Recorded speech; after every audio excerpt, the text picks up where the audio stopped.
All right, everybody, welcome back to another episode of Pass the Barb. I'm your host tonight, Ryan Pinkalla. And in true Pass the Barb fashion, we got a bit of a rodeo going on here. So joining me tonight, as per usual, got my boy Sam Sobi here. Howdy, howdy, howdy, howdy. Ladies and gentlemen, boys and girls, welcome back to Pass the Barb. And I cannot thank you enough again for making this the #1 outdoor podcast in the world. I appreciate the absolute hell out of every one of you. We've got big guests coming in. We pay them top-notch dollars to be here. And it's all because of you guys. So thank you. Thank you so much. And let's bring it down to our good buddy, Captain Will Stolski. God, is it good to see your face. It's good to be back, you guys. My gosh. I mean, it's been a long time coming since I've been I've got good Wi-Fi and I'm on a computer right now. This is pretty exciting, usually on my phone. But yeah, I'm happy to be back with the best podcast in the entire world. I think we should mention too how much money we're making. I mean, we are making so much money. It's pretty. People don't even bring that up, you know. Yeah, I mean, it's great. We're so rich, and it's just like I was driving today, and I look as I drive past people, and that's like, oh, that truck, that's only like a 2021. That's not very new. There's money, and then there's like FU money, and that's what #1 outdoor podcast. Well, and I think people don't realize. It's like you can be humble, but then like you could just not too, Right. And I think it'll be awesome when we unveil our private jet, our Gulfstream. That's going to be so cool with Pass the Barb on the side of it, and and we're just happy, thankful, really, to be here. Yeah, I would say #blessed almost. Mm-hmm. Yeah, blessed. The good Lord has smiled down upon us, and man, it feels good. So. Yeah, and I would be remiss if I didn't mention. So we're missing two of our key players tonight. We're missing Bart tonight. He's some vacation. I think he went to Bass Pro Shop or something. I didn't really get the full details on that. Yeah, Bass Pro Shop or he rolled his ankle. I thought he rolled his ankle. Maybe he rolled his ankle at Bass Pro Shop. I don't know. He told us. I mean, he said can't talk getting on a plane. So, but what does that mean? I'm not sure. I mean, where is he going? What's he doing? But yeah, I could have swore he rolled his ankle. He's definitely MIA. And then Cody Honor, absentee tonight. And there's a little bit of backstory there because he was going to be kind of one of our key players tonight, but sounded like somebody may have cut a finger off at a job site. Next man up mentality. He had to step up and. Yeah, Ryan, I have the text right here. Main guy in Menominee just cut a finger off, and I'm next in line to stay at work. Won't be able to make it tonight. Sorry, guys. That's true passion for the job right there. It's at least a good excuse. Adam had a rolled ankle. Yeah. We're playing. We're thin right now. There's tourniquets in Menominee right now. Okay. We're definitely thin. There's guys shaking hands out there like this right now. Exactly. I've always thought it would be cool to lose a finger. Wouldn't that be kind of cool? Like, I think people do it. Yeah. And if it happened to me, I wouldn't be that pissed about it. Especially in Montana, I feel like as you're meeting, women at the local spot, you walk up to them like, oh yeah, that's a conversation starter. Instant. Oh, what happened? Oh, it was no big deal really at all. Yeah, they sent me home early. That was just the point of the index. You know what I mean? Yeah. No big deal. It's really fine. It's okay. So the others still work. Right on. So that's what we're rolling tonight. We have actually 2 special guests tonight, which incredible that we pulled this off. Right, 2 and 1. Wow. All right, so I'm bringing in one now. So we're bringing in good buddy Cole Pint here, joining us tonight in the bleak living room. Yeah, as you get, if anybody who's watching like the video, they can see antlers and just memorabilia of animals dead in the background. Then Cole Pint is just on a white wall. But little do you know, Cole Pint is a stone cold killer of the South Metro Minnesota. He's got some stories to tell. Let's just say that. Ladies and gentlemen, let's do a little round of applause to Cole Pint. Yeah, give it up. Round of applause. Happy day tonight. Thank you, fellas. Thank you. His this is 5th string. Pass the Barb debut. Unreal. I don't know what to hope say. It goes well, bud.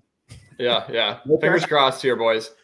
We could do a little intro to Cole, but I'd rather just ask the question. Cole, tell us a little bit about yourself right away, so the people at home got a good background story on kind of you, who you are, how we all know each other, and then we'll just roll with it.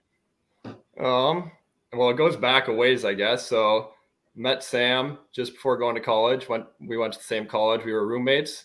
And then actually met Stolski in college as well in lacrosse at Oktoberfest. So those two are kind of college.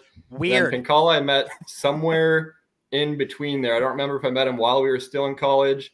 At point, fishing. For sure. Well, it was either that or ice fishing a crappie spot at some point. I know I met one him. of those two. I knew him during college, but I don't know if I met him when he came to Point to visit us and just drink waters and stuff, or if it was ice fishing. But yeah, so it's kind of these four here are kind of just like met them throughout college, hunting and fishing. And we all kind of grew up in the same general area of Minnesota. I mean, a little bit spread out, but so yeah. I will say, I think the first time I ever met Cole Pint, we were at a barn party, and we were young cats, and I think I'd already attended maybe a year or two at Stevens Point, and one of my roommates walked up to me and they're like, dude, this kid's from Montgomery, Minnesota. He's coming to Point next year. And I was like, right on, buddy. And I never spoke another word again to him. Mm-hmm. And then we got to college and became really good buddies. But I was like, we lived across the hall from each other. It was wild. Yeah. And 3 years together in a house, and then Stolski's place once a year. That was pretty rowdy, but yeah, the annual pilgrimage. Yeah. Oh, right. But let's get into it. Let's get into it a little bit. So, I guess before we bring in guest number 2, let's just go around the horn. Kind of, what have you guys been up to since we recorded last? I wasn't even here on the last one, so I can just lead it off quick. I have been doing a little bit of traveling. During the last time we recorded, I was out west, out in Colorado, which we'll get into a little bit later. But I actually didn't deer hunt at all in Minnesota, which is like, I don't think I ever did that before. So I feel like kind of a douche for like coming on here to talk about deer hunting, and I didn't even go. But so I just been kind of getting things unpacked, getting repacked for another trip. The Thursday I'm leaving to go out by Stolski, actually out in Montana, do a little mule deer hunting action. Oh yeah. But we launched the Crappie Chronicles season like a week this past week. First episode was out. We had a huge party at Thorn, which was super cool. Like, I don't know how many people came, but it was a lot. And we had a beer tent, dude. It was going off. It was a pretty fun time. So that was super fun. A lot of fans came out to that, which is always like mind blowing that people like come to like talk to you. I don't know why, but like they showed out, dude. It was sick. So I was hyped on that, and I know all the other boys were too. So that's been my past couple weeks. Pinkalla is such a humble dude. I know he's feeling bad. He hasn't deer hunted yet, but he has, I don't even want to know, 2, 3, 4 chest freezers at home that are just piss packed with meat. Yeah. He could be, I mean, Pinkalla feeds the 10,000, Pinkalla feeds the 5,000, whatever it may be. He's got more meat than all of us combined, hands down. I'd put my freaking kidney on it. But he's been elk hunting his butt off in Colorado, and we're going to get into that. Maybe this podcast, if not, we need to dedicate some serious time to talk about him and his dad and what went on there. I don't want to give anything away, but we'll get into it. We'll get into it. Yeah. How about current events for you, Stolski? Well, yeah, I think last time we spoke, I think I was briefly, was that last week or the week prior, maybe, when I kind of got in for like 20 minutes.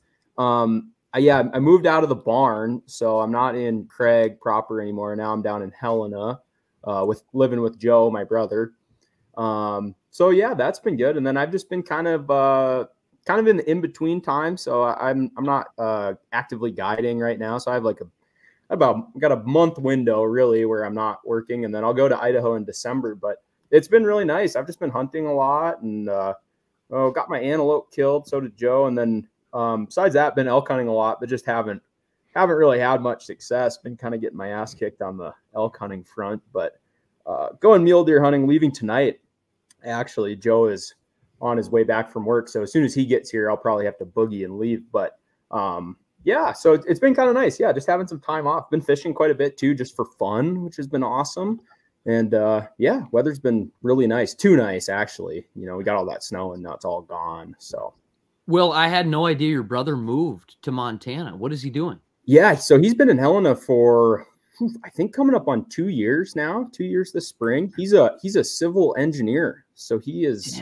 He's much smarter than I am, for sure. Yeah, way more stable career path. But yeah, so he's been out here for 2 years. So it's been actually really nice because even when I was living up in Craig at the barn, that's only 45 minutes away from him down here. So like we'd go fishing and stuff like that. So did he want to land a job in Montana, or did it just end up that way?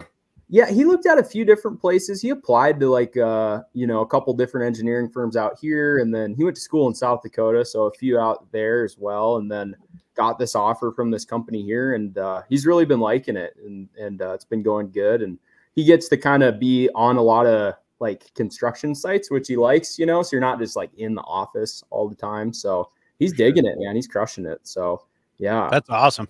Yeah, works out good for Big Brother too, because I didn't really want to winter over in the barn. So just over the mule or what? Well, that place really isn't winterized. I mean, it stays warm, but like towards the end there, I mean, I think I sent you guys some pictures. I mean, we got dumped on with snow, and I got stuck there for like 2 days. That road to get there, it's just like 4 miles of dirt, and it's really switchbacky, and so you get kind of stranded there in the winter. Just talking to like my neighbors and stuff, and I was like, I really don't really want to do that, So yeah.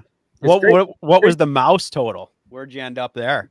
I think my total, I was definitely in double digits. I want to say between me and Chase, who lived underneath me, I bet we were in the 20s, maybe upper 20s. But right on, dude. Yeah, it was pretty good. And Sobi, I know you've been on the trap line as well.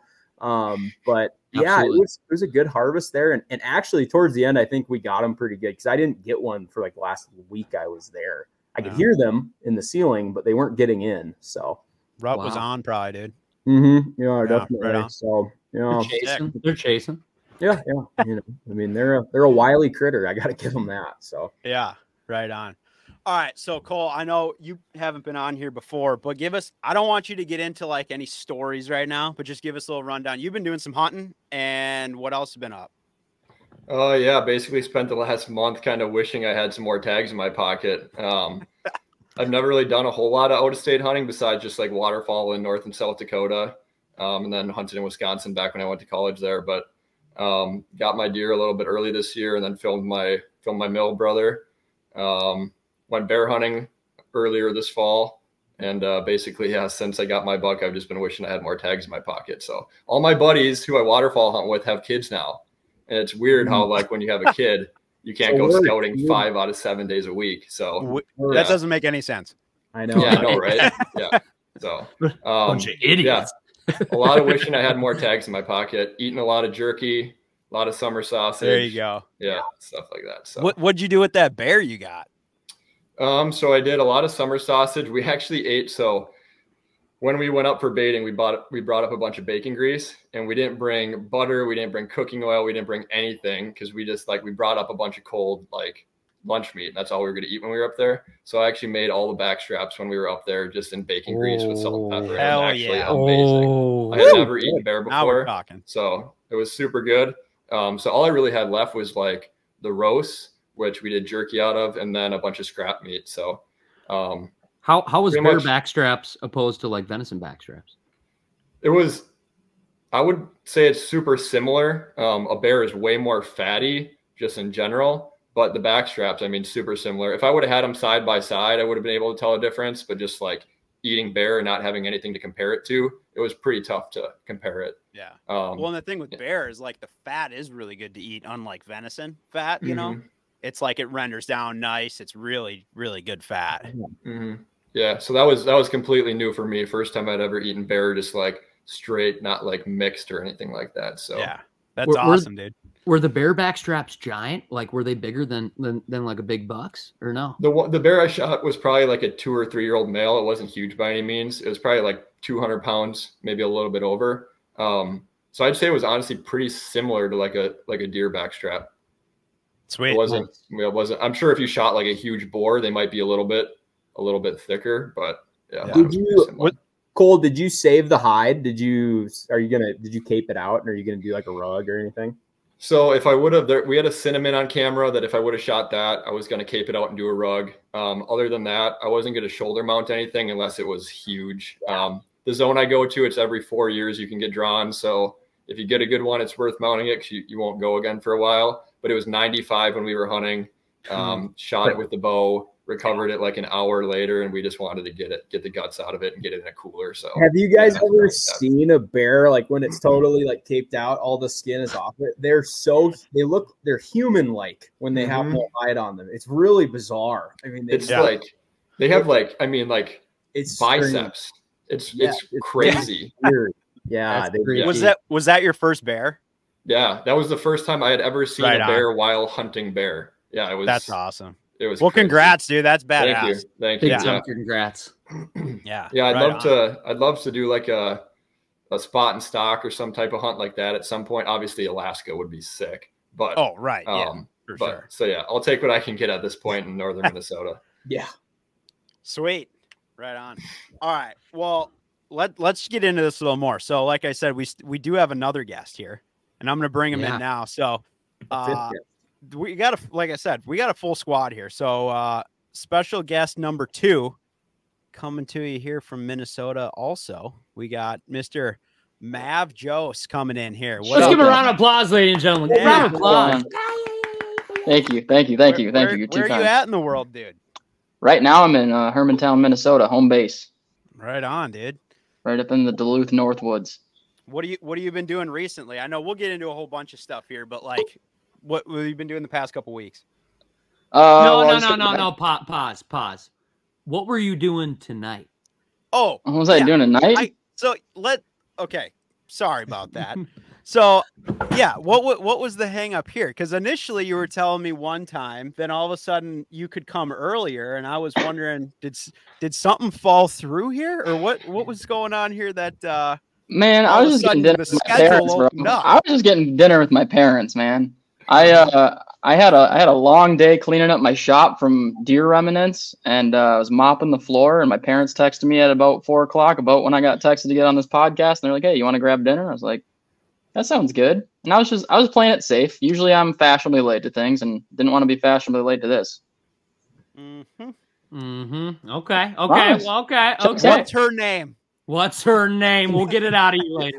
My mom's name's Cheryl. She's a saint. Your mom's a saint. Don't do that. Don't you bring her name up on this pod. Right on, dude. Okay, well, like I said, what have you kind of been up to recently? And I know it's been a while since probably any of us really caught up. So yeah. Well, I just got back from Colorado not too long ago. It was my first time going on like a big game hunt. We were out there for second rifle elk, and out in the Rockies for 8 days, grinding it out, trying to make something happen, make a play, and then came back home and ended up sitting for whitetail for first rifle open in Minnesota, and got a couple deer down. Nothing crazy, but hell yeah, dude. Yeah. So what? I mean, look, because you've been hunting like up. You have a place up there, right?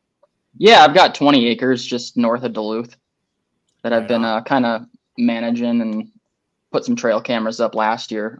Last year was my first time like really hunting it. I basically bought the land because I had a pole barn on it, and I have a bunch of weird vehicles that I got to store. So that was the first initial reason that I bought it. And then I was like, hey, I mean, it's not bad to have 20 acres. I might want to see what's going on out here. And I hadn't hunted for a few years. And my first couple sits, I ended up sitting on a bucket out there. We're seeing some deer action. And I was like, oh, we might have something here.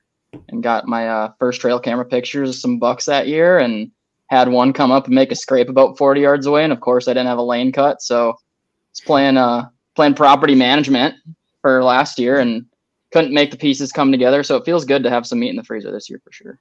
Yeah, that's good awesome, action dude. Last year though. But even just to like observe and see that stuff, and like that, I feel like that's better than not seeing anything at all. You're just like, they're there, you know? For sure. Yeah. I mean, I haven't been on many pieces of land where I see as much like natural transition as my property, even though it's only 20 acres. Like I have a lot of trail coming through there, and for whatever reason, deer are moving up and down through the ridge lines. My property is relatively flat, and they seem like they're coming down and up like periodically throughout the season. So, you know, once the rut's on, anything can happen. Oh yeah. Even the guy behind me's got 600 acres, but if I'm hitting one on my 20, So is that like totally new to you, or had you done some of that stuff before? Like, you know, kind of like some of the property management, like managing for deer and stuff. Yeah, really. I didn't grow up like in a hunting family. I mean, we'd go shoot pheasants with shotguns, and I grew up with pellet guns and stuff. And, you know, there's not really any prep work that goes into that, but this is my first time, like, you know, diving into hunting myself and trying to make a plan. I had Sobi was there when I was learning how to shoot my bow about 4 years ago. And that was the first time I'd actually ever, you know, hunted for anything bigger than like rabbits and like squirrels and stuff. And it was definitely a learning process. And I had the pleasure of, like, you know, having people kind of give me a game plan, and stands were already set and trail cameras are already done. It's like, here, go with your bow and make sure you can shoot well, try to put something down. And I ended up making it happen out in Wisconsin and kind of got the bug. Yeah. And so in the back of my head, I was just like, you know, I got to kind of figure it out for myself. And it wasn't until last year that it kind of just started happening. That's sweet. And I have to ask this before we go any further. Did you Yeah. ever get that deer back? Yeah. So I haven't. I have this Euro mount has been here since I shot that buck. That's my first deer that I have. That's how I remember it. I drew it up in my brain, and I actually have it. I have it hung inside my home right now. That's super weird, because I did that Euro mount, and I actually gave it Thank you. to I would say Co did it. Sobiak. You Co did it. What are you talking about? There's a video of you not doing it. I watched that video. I got to see my Euro mount from afar. We have a long distance relationship right now. I promise you, your Euro mount is in great condition, and it is in the back of my parents' shed, and it is beautiful. And I did watch Ryan just scoop the brains out as I was capturing him doing probably the dirty work, and it turned out phenomenal. And it's there, and it's beautiful. And it's your first bow buck, dude. Like, I was thinking about this. And it's literally rotting away in the Sobi homestead. No, it's not rotting away. It make me sick. No, and it is your first bow buck, and you need that in your crib, 100%. Yeah, that is 100%. On me. Yeah. Well, Ryan and Sobi, I owe you both a big thank you for doing that Euro mount, because I actually just finished up my first one doing the boil and the cut and everything, and I realized how much work goes into something like that. So thank you for taking care of that. It went well. It went well. Everybody that's trying to do it at home, don't boil, simmer. Don't let your skulls get too hot, because you're gonna fracture some stuff you don't need to be fracturing. Oh yeah. Did the teeth fall out on you? No, I'd say too, invest in a pressure washer. Yes. The pressure washer helps. So I actually did it. I did it in like a day. I probably boiled for 4 hours. I got one last boil to do. There's still a little brain matter, a little funk on it, and some of the fat. You'll get it. Need a good ratio of Dawn dish soap and some hot water. Nothing little time won't fix. TLC. Oh yeah, you'll get her. But there is some got to be super, like, because when I watched Ryan do for the first time, I was like, oh my gosh, like, you know, you really get to realize how much junk is in there, and when it all gets out, and then when you see it come to a full clean product at the end, it's like, damn, that's really cool. And I feel like when you look at that Euro mount after you see and you know the process, you've done it, like, you're gonna be like, hell yeah, every time, just because you know everything that went into it, because you scraped the damn brains out. Yeah, even though it's a forky, it looks better when you don't have all the fur on it. Yeah, it is satisfying when it's done and they come out nice and clean and everything. That is sick. I was surprised about how much fat's behind the eyes. Oh right, it's crazy. Like back in it's wild. Yeah. I want you learn like a little bit of the. Well, I can't say technically that I've learned the anatomy. You're just like, there's a bunch of stuff right there. Like, I don't know what it is or what it does, but like it's there. Craziness. So, yeah. What happened to Stolski? Is he done? His computer died, and I think is looking for the cord currently. So we're well, you know, whatever. We're on the shorthanded one. Well, we'll see. But all right. So before we go any further, I do just want to say, I mean, I think a lot of people listening to Pass the Barb right now are pretty familiar with what you do. You know, as far as like YouTube and social media stuff. But just give us a little breakdown. I mean, you are like the you know, nomadic camping extraordinaire currently on YouTube right now.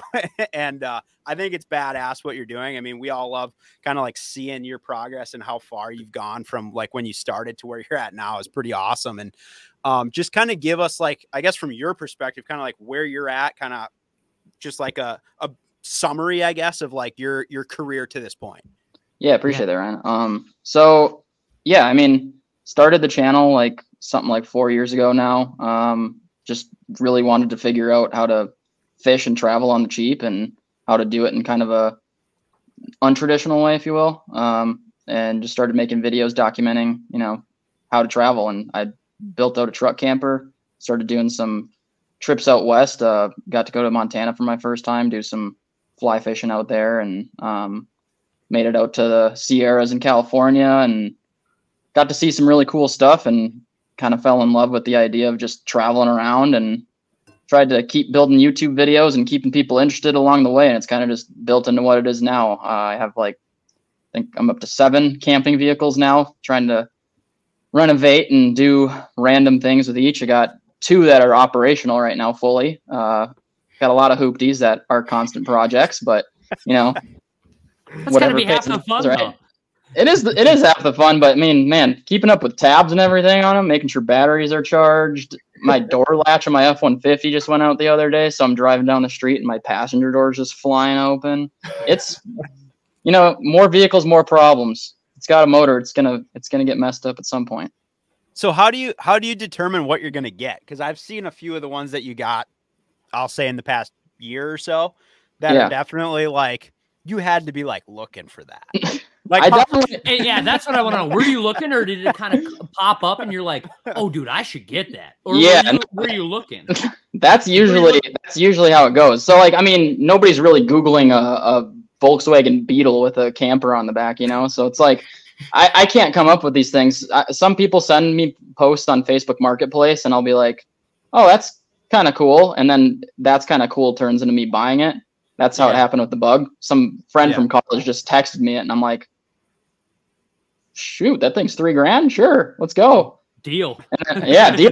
But yeah, I mean, I'm not usually really like looking, but like some of the ones that I got. So I have this, we call it the Arnado. It's a '69 Tornado with a original V8 engine, and somebody fastened a vintage Airstream on the back. So it's got a '60s Airstream with a Arnado front, and it's drivable. It's the only drivable Airstream. It's one of one. And I actually found that on Facebook because it was going gangbusters on Facebook. People were like posting it because they had a for sale sign on the side of the road. It's in some little town in Illinois. Actually, not little town. It's South Bend. That's where Notre Dame is. But it had this little for sale sign in it, and it went viral on Facebook, like 7,000 shares plus.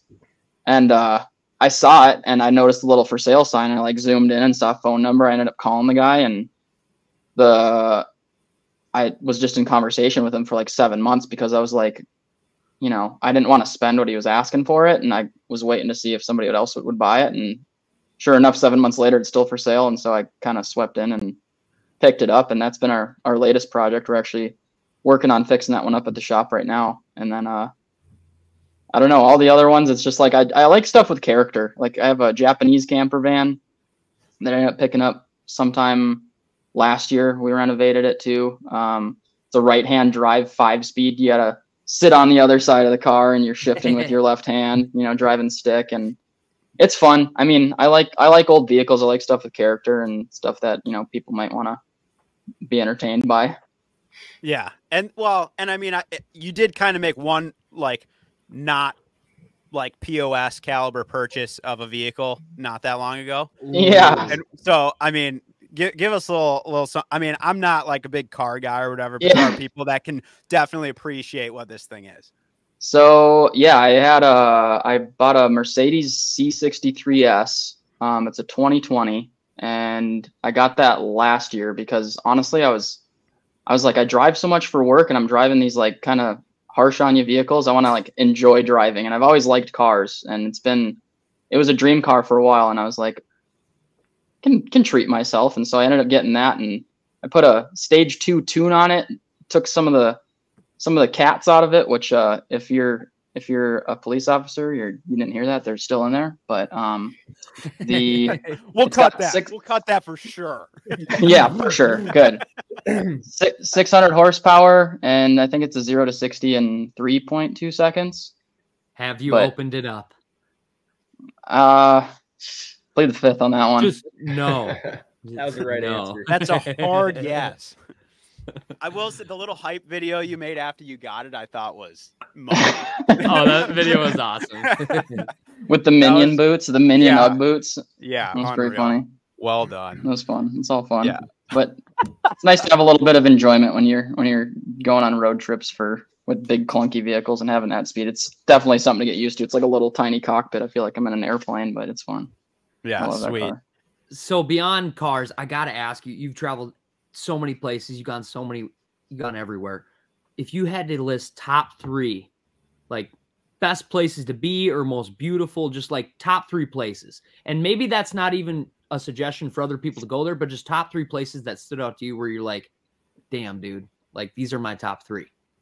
Yeah. So last year I went on a road trip out to Alaska. I drove from Duluth through the Elcan up to Prudhoe Bay, which is like the start of the Trans-American Highway. That's the highway that goes from the tip of Alaska all the way down to South America, like down to I want to say it's like the tip of Brazil or something like that. Argentina. We don't pride ourselves on geography here. Anyway, anyway, I would say the Yukon is really up there. Like that area is gorgeous. It's like right before you end up getting into Alaska through Canada, and it is insane. I was there last year during fall colors. It was just all golden, just giant mountains, nobody around for miles. I mean, you're driving on a 2-lane, supposed to be like one of the biggest highways in the world, and you're just alone for miles and miles. I was like pulling over last minute on the side of the road to take a leak, and like I could park in the middle of the road and I wouldn't see anybody for like 15 minutes coming either direction. Crazy. So, that's like no man's land. Yeah, that place is really cool. I would say like Homer, Alaska is also up there. I just really like the fishing up there is great. Scenery is awesome. And I would say it's kind of lame to have that. We'll kind of combine those two. That road trip in general is just pretty special. I would say the Maine was super gorgeous. I was in Bangor and like on the side of, I don't know if I'm pronouncing that right, but Bangor, Maine. It's like coastal. That area is super gorgeous. I spent some time out there last year on a little road trip, and say the Eastern Sierras in California is slept on. I feel like a lot of people picture California as like LA, and some people even that live in Cali haven't even been up to the Sierras. And you know, you have like Yosemite and lots of good trout fishing rivers up there. And I had a lot of fun the first couple of years of doing the truck camp and nomad stuff, just hanging out there and doing some fishing and living a slower Californian life. When you started kind of poking around more, because there was like for a while there, I mean, not that you've really like slowed down, but it seemed like you were constantly like somewhere totally different, like every time I saw anything from you. Like how are you like picking a direction, or how are you figuring out where you're gonna go, or are you like just connecting with people that are like your fans, or what? It's usually like spur of the moment stuff. So I'll have like one objective in mind, and then it's kind of just the trip along the way. So for instance, like the first couple times I went out on road trips, I was planning on, you know, I had an end destination in California. One was Sausalito, and I was just like, I wanted to do the road trip for a while. I'd visited that area of California before, and I was like, it'd be pretty cool to like see what's between Minnesota and there. And just kind of started documenting all the states that I visited, try to find like cool stuff to stop at along the way. And pretty soon a day turns into a week, and a week turns into a month, and you know, you're in random places and meeting people and going on fun adventures. So it's been a trip. Yeah. Sure. Can you, so I did hear a little bit about when you went, I think it was some combination of like Mexico and California where you had some truck issues. Like, just give me a little bit of that, because I heard this kind of secondhand and I thought it was hysterical. So yeah, well, I ended up, this was like 2 years ago now. I drove down to Cabo San Lucas from Minnesota. So I stopped in California for a couple of weeks, and then I like finally started making my trek down there. I was in in Baja for a little over a month. And if you're not familiar, Baja, Mexico is the little peninsula that comes off below California, like the little peninsula on Mexico. But I ended up being out there for a month, and man, that was gorgeous. It was super fun. Lots of great fishing out there, fun food. Got to learn how to surf. Went yellowtail fishing. That was fun. Are you good at surfing? No. I don't know if are you good for a beginner? At least. I don't know if you can call it I do surfing. It's like a lot of this and panic and then trying to stand up and falling over. I got up a couple times, but I own a surfboard. You snowboard, you fingerboard. Tell me you're pretty good at surfing for a beginner. I can get up on a surfboard sometimes. Okay, that's pretty good. But we'll see. We'll see. Yeah, we'll see. We'll go on Lake Superior this February. Get our dry suits on, and we'll get some icicles on our noggins. I like it. Yeah. But yeah, that trip I ended up getting a rat that moved into my vehicle, and into the truck. Into the truck. Not a mouse, a rat. Full blown field rat. So that thing was probably yay big. So what happened? My good friend Adam DeMarkey, he was getting married that year, and he asked me to be his best man. Super grateful for that. I ended up flying back home, left my truck in Mexico for the bachelor party, and so my truck sat idle in a random field at a man that I had known like loosely for like a week in his field. Yeah, in Mexico. Yeah, just hanging out.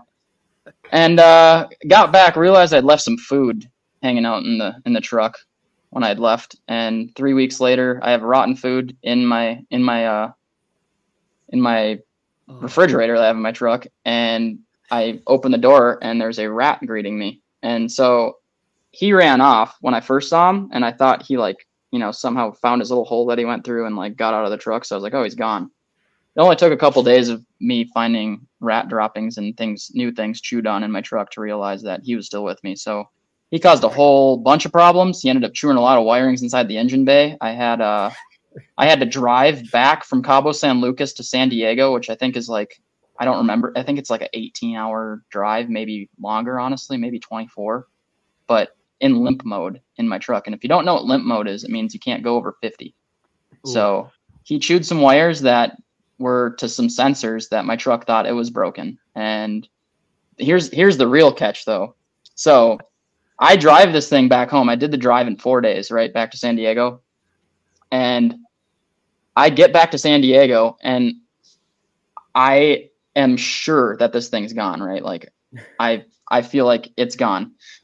I drop it off at the place that's going to fix my car. They put down those, like, those little paper mats, like that say that the floor is clean or whatever. So like when they're working on it, like they keep their boots off the ground. Yep. Sitting in the driver's like floor. I come back to go pick some stuff out of my truck, and there's rat chewings on the paper. And so you've driven from Mexico. You're in California now. Yeah, I'm in California. So I smuggled this rat across the border. And how is the border crossing with this truck that's like not even running right? And you're like, well, dude, it was fine. So I actually crossed back in Tijuana, and it was so busy, like I was stuck in like stopped traffic for 2 hours. Like people were trying to sell me like little chiclets and stuff like that. I mean, it was chaos. Get back across the border, and I get this truck dropped off. And so the mechanic, he ends up taking out my passenger seat when they're fixing it. The rat lunges at the mechanic. He smacked it on the head with a ratchet and killed it. He killed the Mexican rat? He killed the Mexican rat. He said it was like the size of a small dog. So another thing I failed to mention is that when I was still in Mexico, I ended up buying live trap. I had like big rat traps, like the regular like mouse traps that I've seen on your story, Sobi, if you're catching mice. I had those, but I had those sticky ones too. Okay, so I put some sticky ones out under my driver's seat one night when I was camping because I just felt like maybe that rat could still be in there. You raged full war, yeah. He got stuck on it in the middle of the night, and I can hear this thing thrashing around inside my truck bed. So I get out of my truck. I'm camping at a Mexican Walmart. I get out of my truck. I open up the back. I open up my door to find this thing. I'm fully expecting to see this full-blown rat. And like, I must have had something in my hand, some sort of game plan. But I come up there. His tail's just sitting there stuck on the trap. It's just his tail. Oh my God. He had chewed off his own tail. And this is the even more sick part. the thing came back later that night and ate its tail off the trap. Didn't get stuck. Shut up. So when the mechanic killed it, I asked him, I was like, did it have a tail? And he's like, nope. So that's how sure there wasn't 2 rats living in my truck, because that was the cannibalistic. I don't know, what do you call that when it eats its own tail? Is that still cannibalism? Because that's messed up. I don't know, but that I don't is, even think they have a word for that yet. Wow. Something. Self-cannibalism. Holy shit. But that thing was a honker. I should have put that thing in my freezer. Oh, dude, that's you should have got a rug made. Yeah. In a sick full body. Yeah. I never even saw it dead, so it could still be living in there, honestly. Euro mount his head. Yeah, that'd be perfect. I wish. Like, I wish I put would it on the dash, dude. That would have been rugged. I wish I would have. That'd been sweet. Damn. Next time. Yeah, next time. No, there's always a next time, right? Right. Next time an animal moves in the vehicle. I feel like that was an incredible story, but I feel like it had to have been even so much more intense than you told, because like anytime you're alone and you hear a noise, you know, you just like your senses are heightened and you're like alone in Mexico in your truck and you hear like not a noise, you hear like a rat going ape shit on the real trap, or when you know he's there. That's the thing. Like you know he's there, but you kind of thought he was maybe gone, but you kind of knew he was there, and you kind of wish he wasn't there. But then you now know. But then you're like, we're dropping the gloves right now. Well, the terrible thing was that I knew he had access to the bed of the truck. So this rat was using the frame of my truck to like travel throughout the length of the vehicle, because there's like little tiny holes, like, you know, underneath your bed. It's like where the supports like keep the bed up. And so when I got in my bed for the first time, like back after coming from that bachelor party, there was like rat droppings, like kind of on like the, you know, like where the topper meets the bed. There's rat droppings up there. So I knew he had access up there. And so I'm trying to go to bed and I can hear this thing scurrying through the metal. And I remember getting out of the truck and like trying to peer and like look under it and see if I could find it. And I never saw it, but I could hear that thing just coming back and forth, coming up, chewing on something, going back. And it was chaos. I mean, it was like driving me nuts. I was like slapping stuff with sticks and trying to get it to spook out. I mean, there was no scaring it. I mean, I even bought like peppermint oil spray. I was spraying over everything, trying to scare it out. I mean, people say that stuff's huge. It just, like, once they get familiar with a place, it's impossible to get them to leave. I have a similar story too, because I had a mouse that moved in shortly after when I was doing my truck rebuild, like last winter. And it's this little mouse, same thing. Thing was comfortable in my truck bed. I ended up picking up the thing in the middle of the night, throwing it out, and it ran back up into my truck in the middle of the night. Like, they just get comfortable with an area, and they know how to get access to stuff, and they don't want to leave. It's crazy. That is wild. It's intense. So I feel like if you're in Montana, like Will is, and the mice are getting in, I can understand that. It's starting to get cold up. If you're in Minnesota, like we are, and the mice are getting in, I can kind of understand that. This herd bull rat sumbitch moved into your truck in Mexico, where he doesn't need that heat. He doesn't need that structure. And he just said, no. It was personal. This is my home. This is mine. Yeah, this is mine. Yeah, this is my house. This is my house. The other thing that you might want to know about rats is they love chewing on silicone. I had a brand new, like, pretty nice wooden framed fly fishing net in the back that came back. Thing chewed the whole net through. I mean, you can replace the bag, but like, chewed all that, and that's why I went after the wiring, because they like just gnawing on silicone for some reason. Unreal. Terrible. God, that is unreal, dude. So and I think like part of that story was good because it's like a lot of the stuff you do, like you are flying solo. Like it's not like you got 3-4 guys that you're traveling with or whatever. Like you meet up with people. I mean, I get that and everything, but like all this road time, dude, has just got to be crazy. Like I know how I get even on just like a 10-12 hour rip, you know, just alone, and you're just like, man. But to be on like the road for that long and just be like just you, man, that's some crazy stuff. It's a blessing and a curse altogether, you know. Some days you like it, some days you don't, but ultimately at the end of the day it's pretty nice because you can kind of, you know, decide places you want to stay at for extra long, where you want to visit, and you're on your own timeline. So, you know, I wouldn't really have it any other way. That's kind of why I've been doing it the way I have. It's kind of nice, you know, just being able to decide your day or month solo. Yeah. Do you podcast heavy in the car or listen to audiobooks or like on wicked long road trips? Like if you are making that haul from Minnesota to Alaska, like what are you listening to? Metal. Lots of metal. just death metal. Yeah. No wonder that rat was strong and pissed. But the bodies hit the floor on repeat for 3 hours. Some screaming, but no, like I listen to podcasts every now and again. Honestly, not as much as you'd think. I know a lot of people are big podcast people, and helps them stay awake. But if I'm knocking out 12-hour day, I'm listening to something that's rattling my brain to keep me alive. Is that pretty typical, or do you try to break it up more? Like, I mean, like say you're going to, I mean, I suppose it depends on the timeline, but yeah, I would say so. If I don't have to, I've been trying to slow down a lot more, like in this last year and a half. At the beginning, it wasn't uncommon for me to be doing 12-hour days for sure. But there's a point where it's almost unenjoyable that way. It's nice to like slow down and kind of like be able to explore like a city, or like, go on a hike and try to fish some new water or something. And if you're driving that much, I mean, you're gassed at the end of it, and honestly, it kind of affects you the next day too. Like your willingness to go do something. You want to just like lay in bed and be lazy or whatever.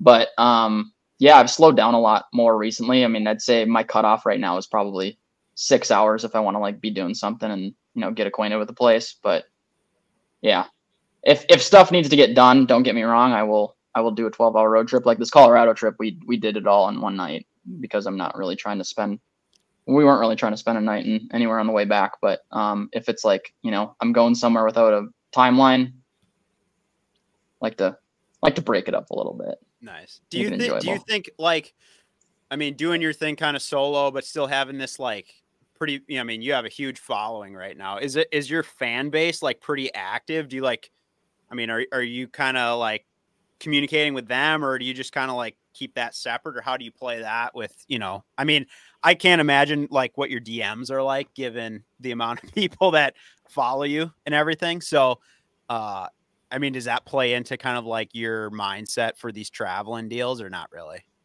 Not a whole lot. Usually the stuff that I'm planning is like stuff that I've wanted to do for a while. Like Alaska is a good example of that, and so is Mexico. There have been a couple incidences where like I've just been like browsing my DMs and somebody's like suggested like a certain town, like when I'm in a similar area, and I'll go check it out. A lot of that stuff usually happens for me off camera unless I find something super interesting. But yeah, pretty to myself as far as like DMs go, because sometimes you don't really know what you're gonna get with somebody. Yeah. And doing the whole solo travel thing, I'd rather like meet somebody in real life that I get along with, and whatever happens. Like a good example would be I did a road trip into Canada up to Nova Scotia last year, and ran into this kid on the river, and he was steelhead fishing, and I was just having a heck of a time. I mean, I was trying my hardest to get a steelhead on a bead up in Sault Ste. Marie, and he ended up being a viewer of the channel, and he's like, hey, me and my buddy know of a hole about 2 hours north. We were planning on going tomorrow if you want to tag along, and ended up tagging along with them, and we caught like 4 or 5 steelhead, had a little campfire steelhead action, made some dinner, and camped out. It was fun. So stuff like that, when it happens naturally, is fun. Try to not dive into the DMs too much, but any like wild shit in there? Like, I mean, I feel like with that many people, there's got to be a couple.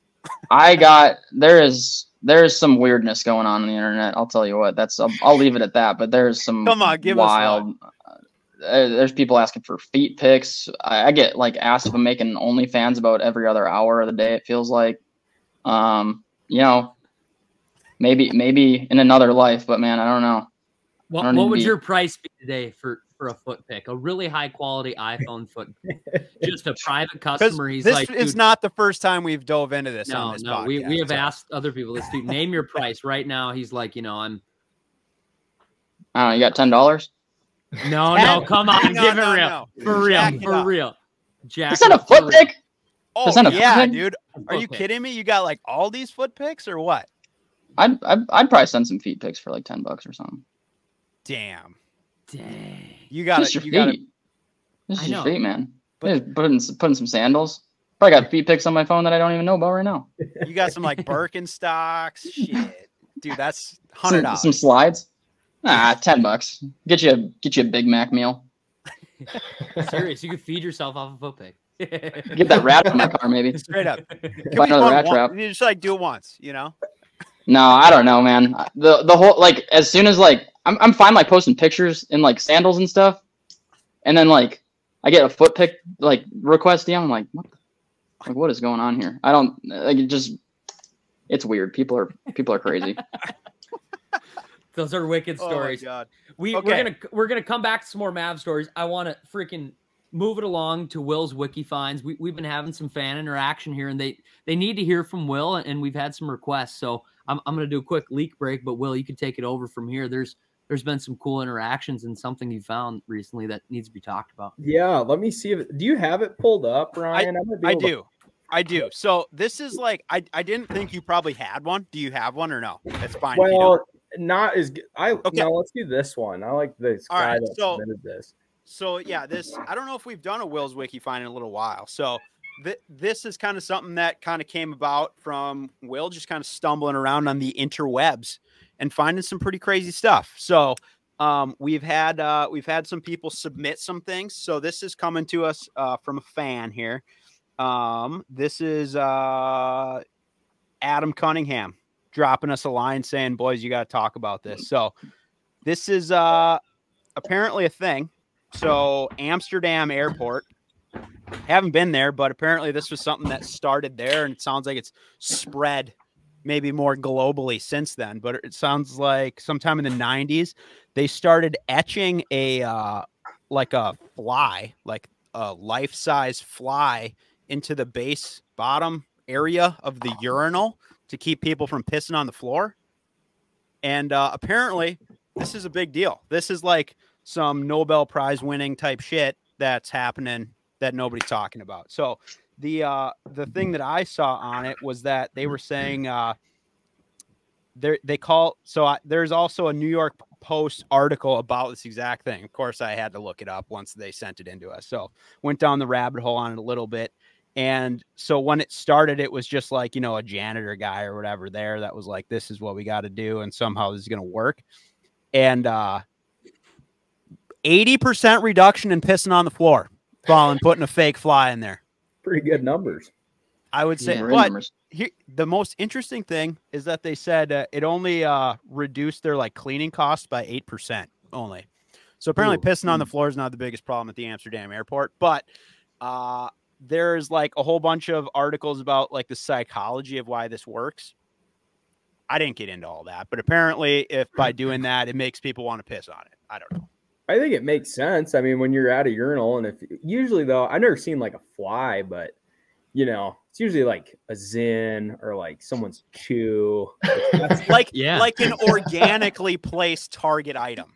Yeah, it's a Target, no doubt. Right. I will tell you. So I just got back from a trip from Europe a month ago, and out there they have these urinal cakes that have a soccer net on it, and it's got a little soccer ball, so you can piss and hit the soccer ball into the net. You can play piss soccer. Out of here. Yeah. So we're talking about a goddamn fly, and they got air hockey in the pisser. Piss soccer.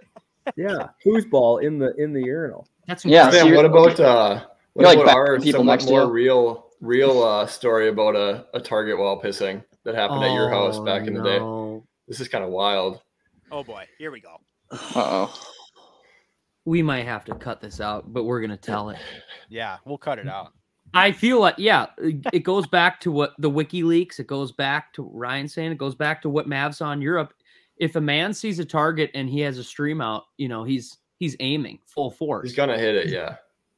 And shortly after Steph and I had bought our little home here, Cole came over and we were having a couple cold barley pops and we were enjoying our evening, playing some cards. And I gone outside. It's a beautiful, I want to say, June evening.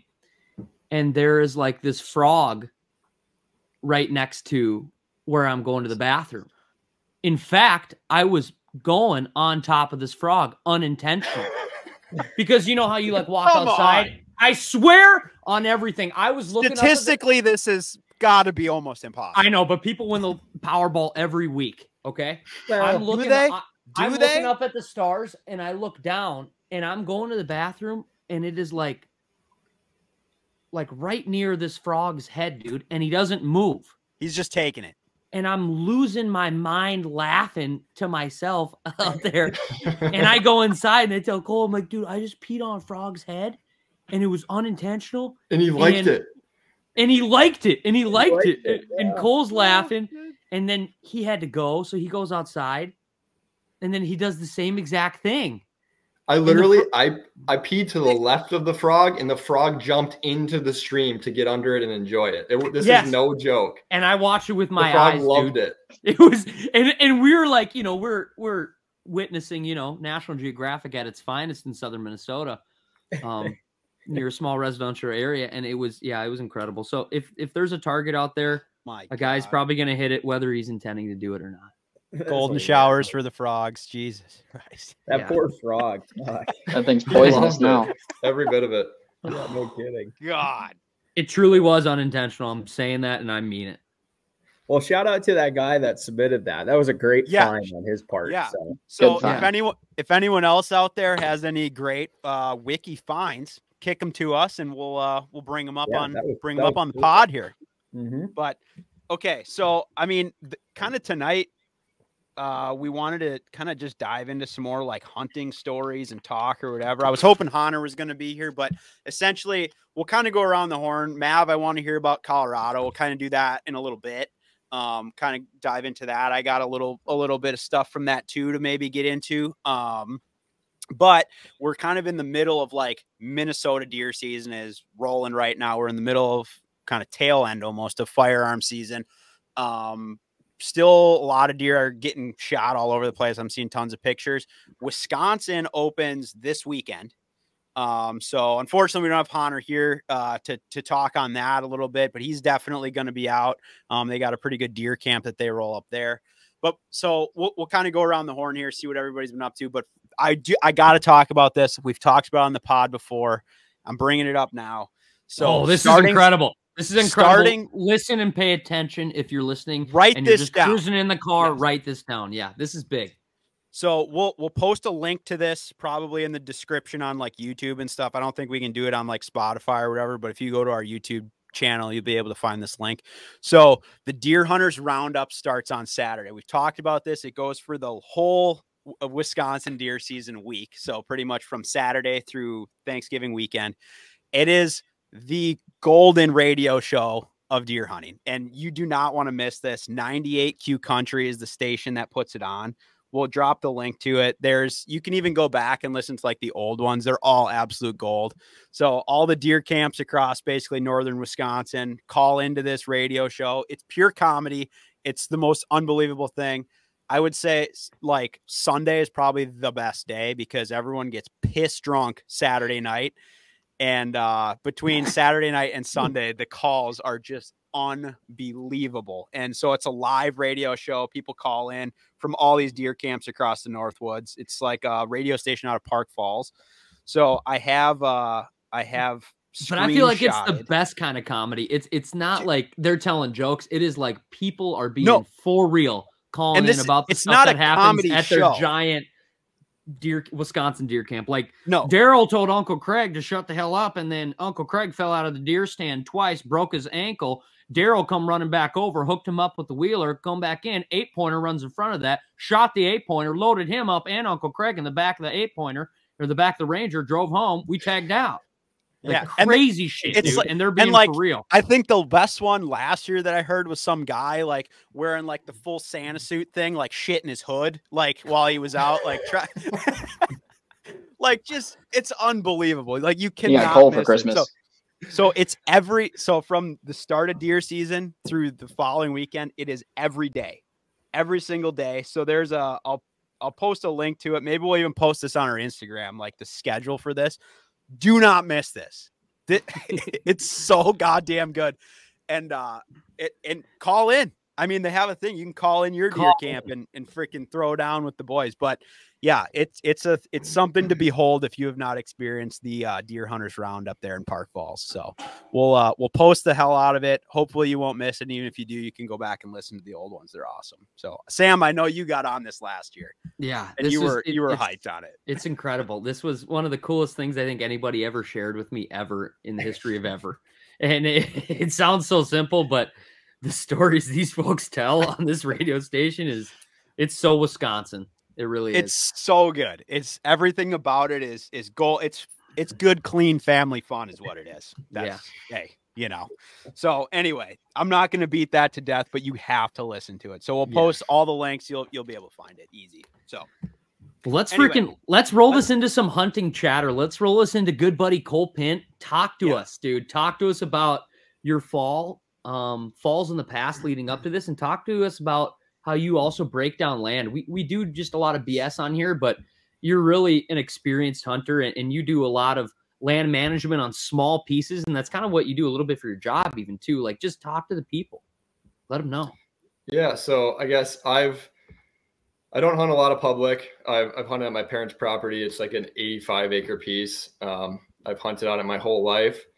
And I guess it goes to show, like, land management and knowing how to break down a piece of land is so huge. Because when I was, through high school, basically, I got super lucky. I shot a big 8-pointer when I was a sophomore, junior in high school. I shot it on my 5th shot with a slug shotgun. It was chasing a doe. It was cold. It was rainy. The doe came out in the field, and I was like, screw it. I want venison. Shot at the doe, missed. Shot at the doe, missed again. And then this big 8-pointer comes over the hill chasing her, as you would expect. And then I finally hit that buck on the 3rd shot. So 5 shots. But back then I had no clue what I was doing. I was sitting in a 2-man stand over a 2-acre food plot. I could see 100 yards in every direction. Didn't care what the wind was. I was sitting in that stand. I would throw my trail cameras just like on the edge of the food plot on a trail that we would mow like twice a week, just for like walking and 4-wheeling. And I wouldn't get any big buck pictures. And it's like, well, I wonder why. You might as well put one at the end of the driveway on the road. Like, the big bucks aren't going to be where the highest traffic from people are. And then slowly, honestly, like, kind of just watching like the hunting public and all of like today's YouTube channels for deer hunting, as much as like, I feel like maybe they get a bad rap sometimes, for prioritizing like filming a hunt over just like the hunt itself. I've learned more in the past like 5 years off of that than I would ever learned just like hunting on my own and breaking down land and how to like hunt pinch points and when it's okay. Like, when I was in high school, if somebody told me they rattled a deer in, I was like, you must be the best deer hunter in the state of Minnesota, because nobody rattles deer in. I didn't rattle. I didn't know when to rattle. I thought if I rattled, I was making so much noise that everything would run off the property. But now it's like, if you time stuff right, you almost get up in the stand or on the ground and you make as much noise as you can the right time of year and make it sound realistic, and deer, they'll come to you if it's the right time of year. It's crazy. And so 2 years ago, I got one October 5th with my bow. And then last year I got one October 6th with my bow, and Sam helped me recover that one. That was kind of a wild goose chase recovering that one. He didn't honestly go all that far, but we lost blood. It was like a classic case of just there's nothing to track, and then going out the next day and grid searching. And then this year I got mine on the 7th. So 3 consecutive days over the past 3 years.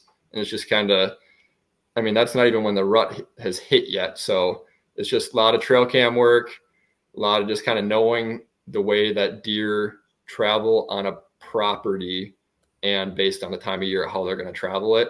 And then also, there's always some luck involved. You got to be in the general area, but picking the right stand on the right night and just, I guess, yeah, there's a little bit of luck to it. But what are your thoughts on hunting mornings? Because I don't know. I just feel like early October and different stuff like that. When I bounce in the morning, dude, I bump a bunch of deer, and I don't know if it's just because I'm not quite getting in. What's your thoughts on hunting mornings in general? I think it all depends on the way the piece of land you're hunting sets up. Like the one that I'm hunting, I probably sat 20 times this year, and I probably only sat 5 mornings, just because I'm the exact same as you. Like, the property that I hunt, my parents' house, you literally walk out the front door, and the farthest I have to walk to a stand is maybe 600 yards, 800 yards, something like that. So like the amount of times I walk out of the house and I can still see the house and I'm spooking deer. I can't even count on my hands. Like, it happens nonstop in the mornings. So I guess I hunt them when the wind is right. And if you can risk bumping a couple does on your way in, those does are probably going to come back. They run 100 yards the other direction and they settle down and they just go about their day. But I think if you don't have the right wind in the mornings, it's not worth bumping deer. Once the rut kicks in, and deer will literally get bumped and come back, maybe thinking that you were another deer just because they're so like rut crazed. It's a little different. But like in September, I'll normally sit on the opener just for the sake of getting in the stand. But after that, I won't hunt mornings for a while because it's the same as you said.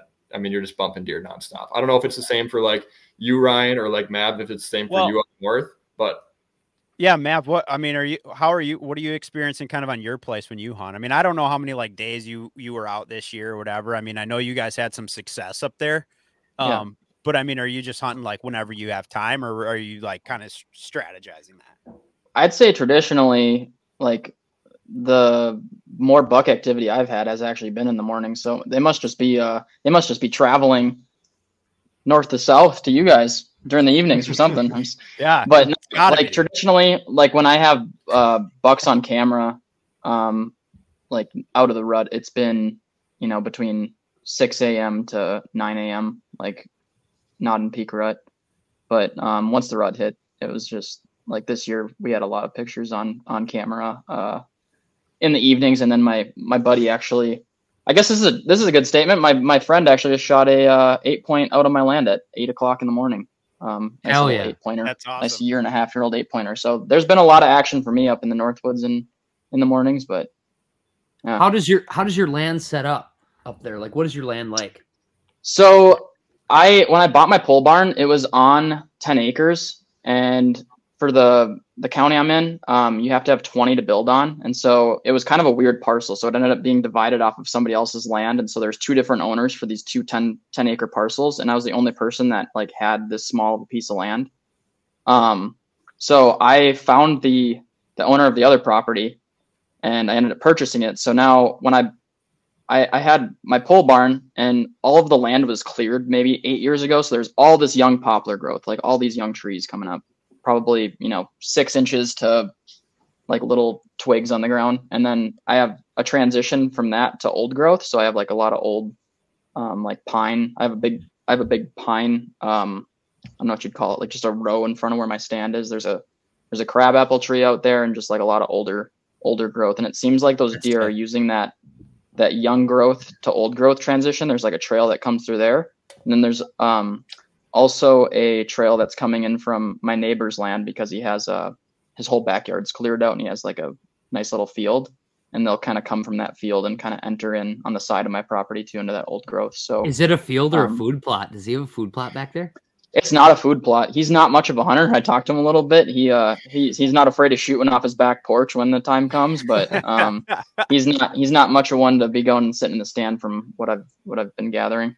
Yeah, that's a good neighbor to have. That's okay. He's a great neighbor. Hey, he's been letting me actually access my stand through his property because it allows me to not be making a whole bunch of noise and all the overgrowth that I have back there. Because the woods that I have is really dense. I'm actually making a plan. I have my uncle. He has a nice skid steer with a mulcher on it, and he's actually meeting me up here this Sunday, and we're gonna be mulching some of that young growth and making some trail around. And I'm actually putting up a hot tent out there. So I'm going to do like maybe a late season bow video on YouTube, staying in the hot tent and trying to take a buck down late season. That's cool. And I think there's like a distinct difference though, like where you're at, because you're in kind of northern Minnesota. There's like a definitely a different like cover type and everything than there is like down here. Like Cole, where you're hunting, I mean, I've never been there, but I saw some photos and some videos from there. And I mean, like you guys actually have like ag on and around your property there, which is like hunts a lot different than like big woods, North Minnesota kind of area. So I don't know like how much of that like you guys are managing. I don't know like where the property lines are or anything, but I assume that some of that, I mean, I think in the video I saw you guys were kind of on the edge of like cut corn or something like that, or beans maybe. Yeah, just talk about southern Minnesota in general, Pint. Just kind of because you do a lot of land surveying and stuff. Just talk about southern Minnesota and how it sets up as far as deer hunting goes. Yeah, so I guess like this year for us, we were surrounded by 300 plus acres of corn. There was like 50 acres of bean that kind of butted up to the property, but north, south, and western borders are all cropland. I mean, and each field is around like 100 acres. So it's kind of like there's these little, well, during early fall when nothing's harvested yet, it's kind of just like a free for all. I mean, these deer they're not hurting for food at all. I know some people recently in the last like 10 years have kind of started hunting like water sources and even making their own water sources on properties that don't have a nice water source. But for me, it normally ramps up big time once all those crops come out. So I think when I shot mine, 2 sides of our property were corn and 1 was beans. And when I shot mine, the beans weren't even harvested yet. So like I wasn't expecting a whole lot. Yep. I had my buck on camera like 5 nights that week that I ended up shooting him, but they were all at like 2 to 3 in the morning. And he happened to be what I think was starting to tend a group of does. And that's the only reason he ran my direction. Not even ran, just kind of like meandered my direction. But just like, so where I work, I do like CRP ground and I do like surveying and measuring for CRP ground. And even today, it's, what is it, November 13th today? 14th. And I was out 14th. Yeah. And I was out measuring a CRP field today. Went out with some guy to measure. The guy had the gator running and we're parked and we're talking and he's telling stories about the lake that we're next to and how he fished on it as a kid and stuff. And I look up on the hill and there's an 8-pointer posturing, walking down the hill towards the gator that we're sitting on. And it makes no sense at all. But it's like these southern Minnesota deer that just see nothing but, when fall hits, they see nothing but farm equipment, farmers in their trucks out talking in the fields, and nonstop, almost like the sound of like an engine or just something running. I think this deer literally just heard a commotion in the middle of this like 30-acre bean field, ran out of the timber just to come check out what we are, walked towards us until it was very clear we weren't another buck making noise on this bean field, and then ran off. It's just like, how close did it get to you? It was like 45 yards, which like is very close. If you talk about a deer like during the summer, you're not going to get that close to a deer unless you're driving a truck on the highway and you hit it. Like it's just, I think it's so, they're so used to. I definitely agree with you about like the farm equipment stuff. Cause I've talked to some farmers too, like especially down in this area, like in the metro, that, you know, they're out combining a field and they're just working it back and forth. And they get down to where there's maybe like 20 yards of corn left and they're going through there. And then all these deer just walk out. Yeah.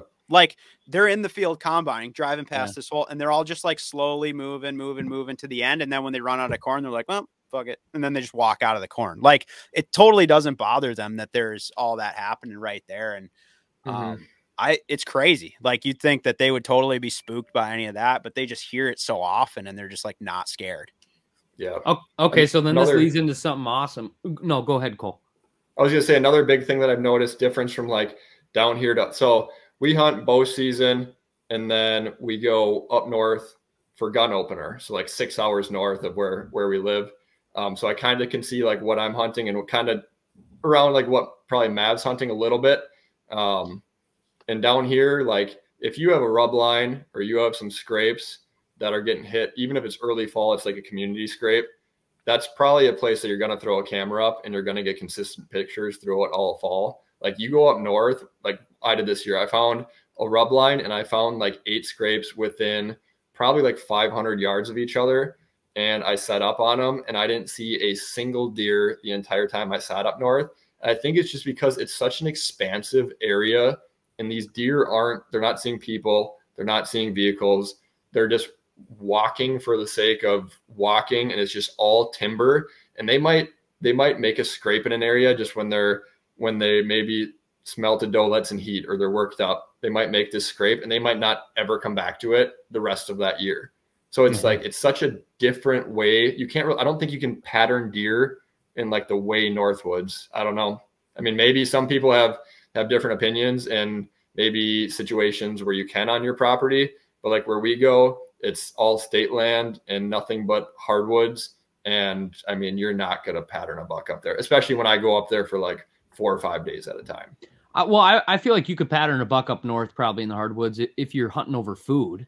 You know what I mean? I think it's just it's a different game, right? Like it's just like the same strategies don't work everywhere, you know? Sure. And it's like, you know, Mav, like you're going to figure out probably how to like really dissect your piece and be like, maybe you even hunt less days, but you have more success because you get it dialed, you know, like you're like, okay, I'm waiting for this particular thing to happen. And then boom, I'm going in versus like, you know, down here where you might have better deer numbers down here, but you're like, you're hunting more days and you kind of are strategizing different.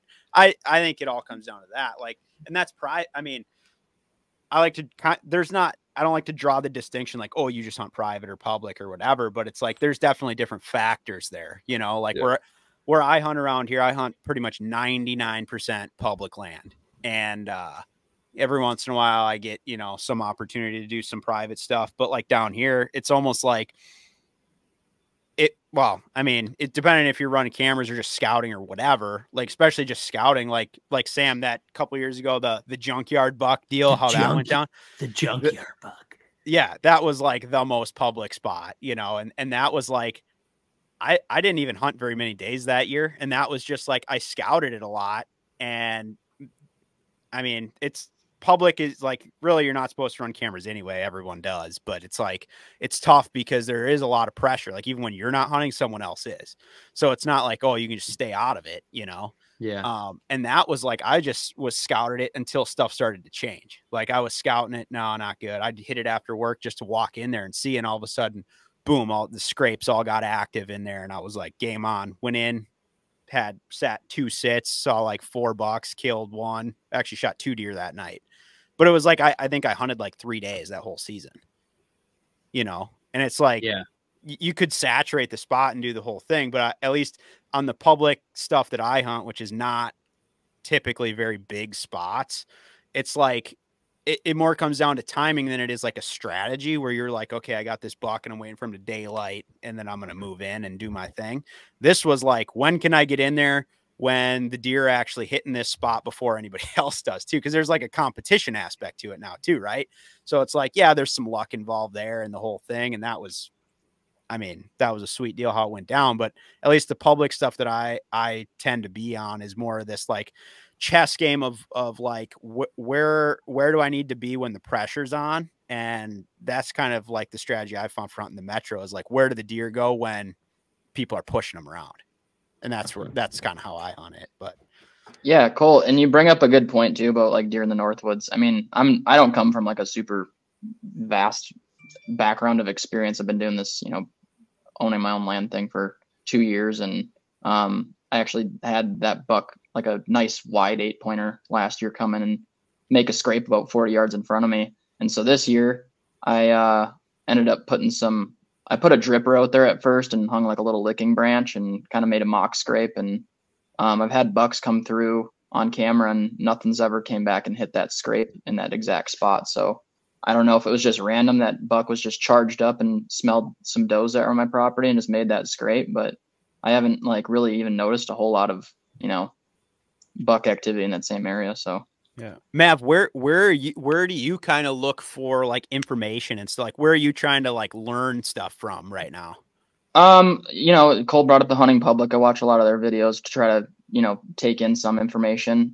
It's a lot of talking to friends and, you know, having people out on my property that are a little more experienced than me, and, you know, having them get eyes on it is really helpful to, you know, kind of have some reassurance about, you know, where I ended up setting up my stand, where I got my trail cameras set and stuff. But I really don't have a whole lot to work with there on 20 acres. You know, I actually discovered this year the stand I set up last year is like about 40 yards away from a crabapple tree. I was out there grouse hunting like in mid-September this year, and we would get to this one patch where we'd always push like at least 3 or 4 grouse. And my one buddy, he didn't believe me. He's like, there's no way we're going to like push 4 grouse right here. I'm like, just watch. And it ended up being on this crabapple tree. And so I kind of realized, you know, there's an early season food source for the deer. Of course, it's all picked over by the time rut and stuff happens, but it kind of added some reassurance. You know, I'm in a good area for where my stand's at. And this was the first year that I really like was able to walk the property after all the leaves have fallen, because I started hunting like really late last season. I think I got back from a road trip like around Halloween time. I think I got back actually on Halloween night, and I ended up hunting like in my bow stand from, you know, off and on from Halloween until like the middle of November. And I was scared to like bust some deer, so I wasn't really trotting around on land that was nice and bare without leaves. So I walked it for the first time this year without the leaves on the ground, and it is crazy how much different like it looks. It gives me some ideas for where I might want to position myself next year, put up a different stand if I want to like switch with the wind and stuff. But like I said, I'm so green to it. I'm still learning. But I'm pretty confident. It's pretty funny looking at my stand too, because it's about 10 feet off the ground. Only had to use 2 climbing sticks to get up to it. But my woods are so thick that if I get any higher, there's just no shot. I just don't have anything. I have nothing. But I feel like that's got to be half the fun too, is just like the progression of last year. You got in late, you figured out a few things, and then this year you figured out more. You've had, you know, yourself and buddies capitalize on deer. Like that's that's badass. Yeah. So what's driving that though? I actually didn't even shoot the first deer that came off my property. My friend Luke actually just shot it 2-3 days ago, that 8-pointer. So that's the first deer that we've ever harvested off of my land personally. But it's sick though. All my action this year has been on land that friends have that I just had permission to go rifle hunt. So what's driving that? Like you said, you're pretty new to the whole thing, but yeah. like, I don't know. I know everyone kind of does it for different reasons and stuff, but what's like getting you more fired up about like trying some stuff and getting out there? Well, it's kind of the same. It's kind of in the same brain space as like the road tripping stuff is for me. You know, like I've found myself like kind of waiting on other people to like help me out through the beginning. Like obviously I was hunting on other people's land. Like you're in this tree, you're doing this thing. And after not doing it for a year, I was like, well, I have to make plays in order to do this. Like I can't, like, you're not just going to get, you know, a piece of land to hunt. So I was like, just trying to work with what I had. The public thing I haven't really dove into too much yet.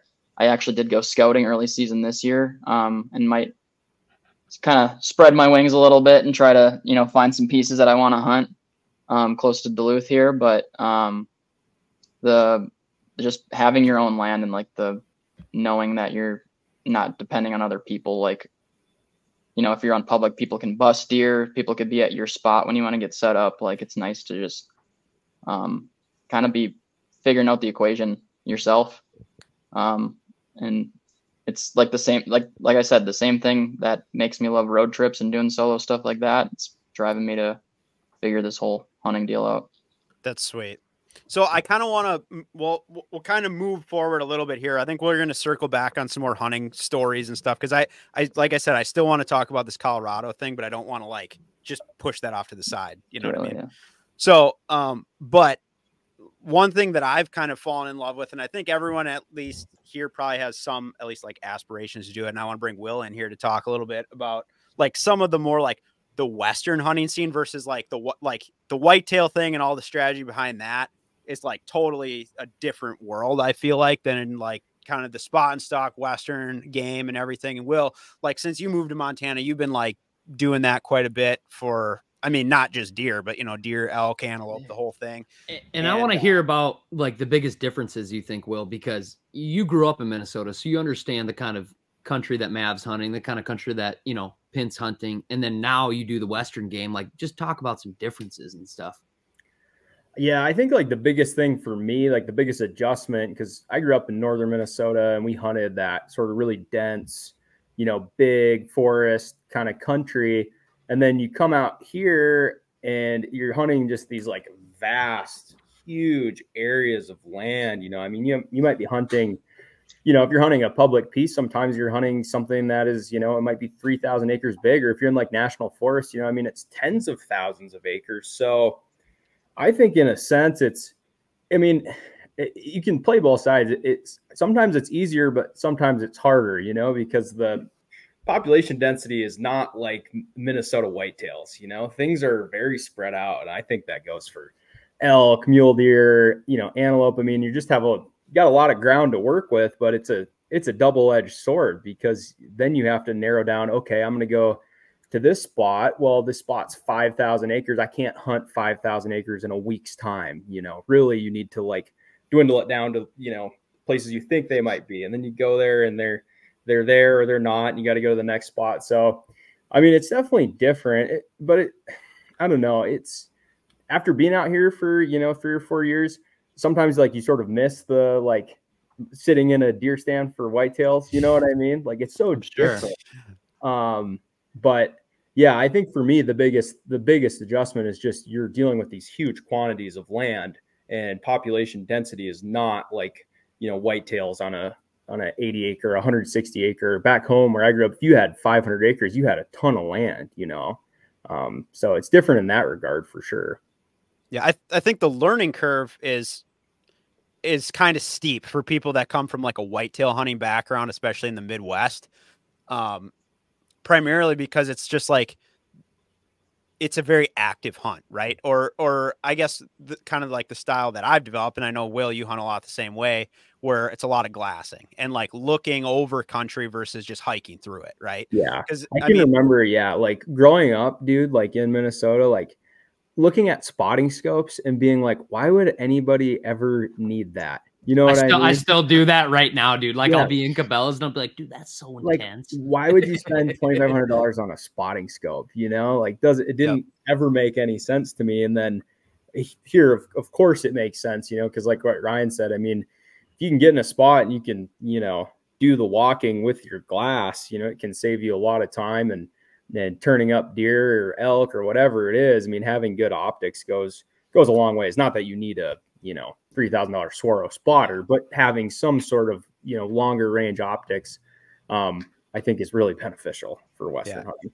And like, I guess for people that have never done it, that are interested, I kind of break it down into like three, like people that are like, oh, do I need those optics or like whatever? Cause it's like, yeah, you could go and buy like $100, like pretty shitty, like Barska scope. Right. Mm-hmm. And like, you can see stuff that's far away when it's really sunny out and everything. Right.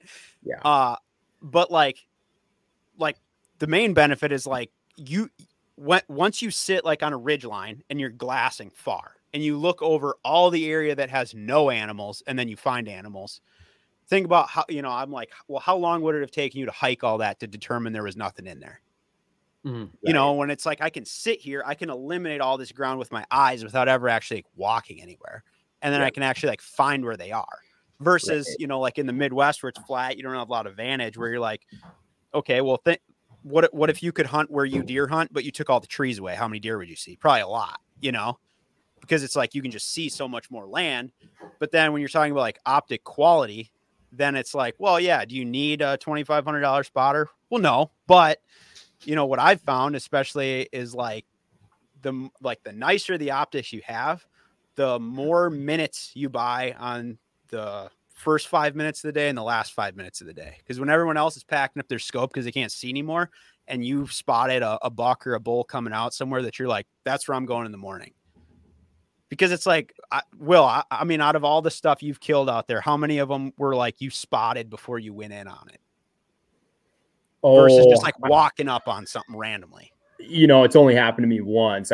My mule deer I killed last year, actually, that I like walked in on him, but it was the same thing, the night before I had been on that piece and I had seen 4 different bucks, so I knew there were deer there, but it's so rare to like sneak on something without knowing it's there, because usually you bust it. And the wind, too, Ryan, the winds out here are so swirly and, you have to deal with all kinds of wind variables. And so that too, I think just, aimlessly walking around, you end up spooking stuff way before you see it. You're dealing with thermals too. I mean, there's so much going on. And I think that's some of the frustration, right? Like some people, they go out for maybe their first trip ever out west. And I mean, there's a lot of information out there. So it's not like people totally are like going in blind on a lot of this stuff, but like, I don't know. I guess like for like a first Western hunt, sometimes it can be really frustrating. I mean, yeah, you can have success for sure, but there's definitely like ways to be more efficient, I think, right out the gate. And I think in that type of place. So right. And bringing up that, if people are wanting to do their first Western hunt, the one I would recommend, and I don't know about you, Ryan, but an antelope hunt is a great way to sort of get your feet wet in Western hunting, because antelope are, they're fairly easy to hunt, but they're fun to hunt. You're going to blow some stalks, like, you're going to screw it up a few times, but you get to see a lot of them. That's why it's a visual hunt. It's not like I hope we see one. Like, you're going to see a ton of antelope. It's much more fun than like elk hunting, where, well, you've been there. Sometimes you go weeks without seeing any. Like, this elk season for me has been horrible. I've hardly seen an elk, and I've hunted a lot of days. So like, that's discouraging, So if you wanted to, I think a great first Western hunt is antelope, because you see a lot of game. If you can shoot halfway decent, you're probably going to get a fairly good shot at them. And it's fun. I love antelope hunting. It's antelope or like a mule deer doe tag is an awesome one. Yeah. Also. Yeah. So, that's a great way I was just going to ask. Get into it.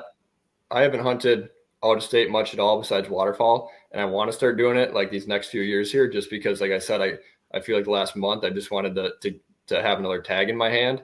And I've been like, in my head, it's always been like mule deer. But at the same, like, I've never even thought about antelope at all. So it's like, antelope, you're just saying that you're probably, if you're in the right areas, you're going to see a lot more of them. You're going to have a lot more chances to screw up a stock than you will with a mule deer. Yeah. Well, and they don't like being around cover at all. They want to be in the wide open. That's like where they live. So just by the nature of where they're at, is like, it makes it easier to like locate them, right? I'm not going to say it's a slam dunk, because there are tags that are pretty easy to get where the hunting's actually really tough. But in like a lot of areas, just finding antelope is not that challenging, And you can hunt a lot of different Western states for them too, and most, like Ryan said, some of the tags are really easy to draw. Some you might need like 3 or 4 points, but that's really not that many in the grand scheme of things. You can hunt some really good units in Wyoming with 3 or 4 points, where it's almost a slam dunk with a rifle, not with a bow. With a rifle, correct? Bow hunting antelope, I've done it. I've never killed them with my bow. Challenging for sure. Unless you're sitting over water, then it's not. But you have just a lot of good. South Dakota even has like a pretty good antelope population. So there's stuff that's like, you don't have to go, super far. And you're hunting in the West, So I'll tell you what, on my road trip back from Colorado, I really wish I had a speed goat tag, because we were seeing a lot of antelope in Wyoming and Montana, and we were on Onyx on the way back, like looking at what you need to get tags and what percentage to pull and stuff. Yeah, there's so many in that area, man, and that is on the bucket list. They are a badass critter too. Like, they're a super pretty animal. Like, they're cool to be up close to, for sure. Yeah. Western hunting was humbling.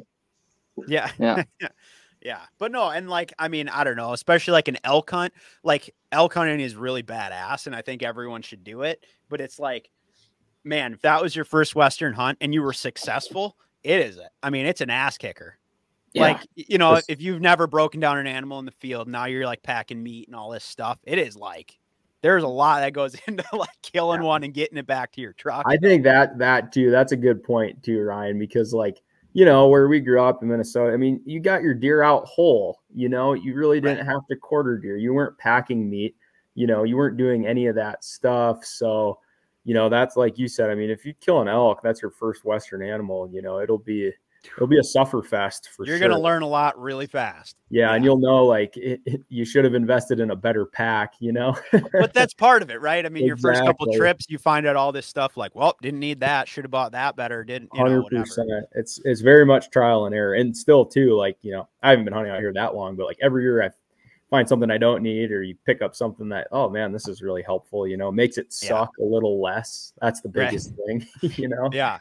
So, yeah. And at least that's kind of why I fell in love with the Western stuff, though. It's like, it is more effort. It's a different game, whatever, more time. And, I'm traveling to do this stuff. It's not like I get to scout for a month before I go out there. It's like, I'm going and I'm scouting maybe 1 or 2 days before the hunt, and then like getting after it.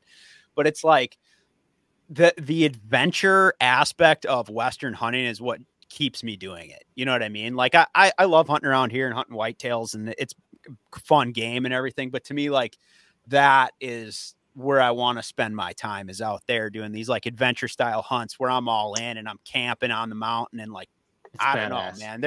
It's hard. Like, it gets in your blood, man. I don't know. Like, Mav, you went out there this year. So let's maybe dive into that a little bit now. So you went out there. This was your first Western kind of like experience, right? Hunting out there.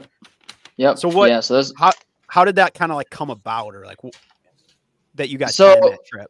Yeah. So I have a couple buddies up here in Duluth, and one of them had been on this hunt out in Colorado for elk. It's just a over the counter tag that you pull for second rifle. You can just buy it at over the counter. Don't need any points. He had done it one year before. And then his friend that we ended up going with too had been there to that same location twice. So they kind of had already a little bit of a game plan. I was definitely overwhelmed with like the amount of gear even that I had to buy, let alone like trying to come up with a game plan for like where we're going to be camped out. So they had an area where they wanted to camp and that they had success at in the past and seen elk and were familiar with. So I was kind of just tagging along and trying to learn as much as I could. So they had been there before? Yeah, so they had been there before.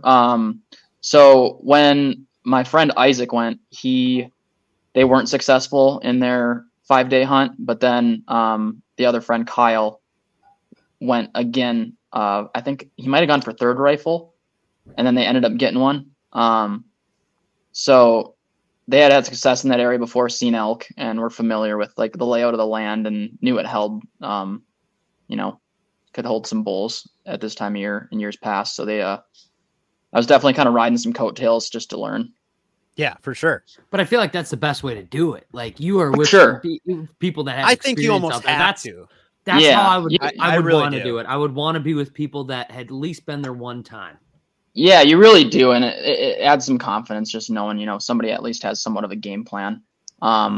It was a humbling experience. I will say I have a lot of respect for people that go out there and can make it happen. I think something like the area that we were hunting was a 9% success rate or something like that. So, nothing crazy, but we were seeing a lot of activity. We ended up getting out there, I think on the 25th of October.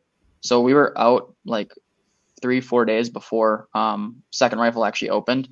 And we had a lot of bulls that we were glassing on top of this ridge line about 4 or 5 miles away from camp at the base of this creek. But once season opened, it kind of we got dealt a bad deck of cards. We had some fog roll in because colder weather was coming in, so we had really low visibility for the first 2 mornings, and I think it kind of killed some people's motivation. We kind of had that Midwest mentality of sit and wait, and I had a little ridge line I was sitting on glassing, and kind of overlooked a saddle. So my thought was, maybe something's going to come over the saddle. I have low visibility. It's like my only shot that I have. I can only see like 100 yards in front of me. So sit and pray. And then it wasn't until like the 3rd day that I really started kind of going on little day adventures, like glass in the morning.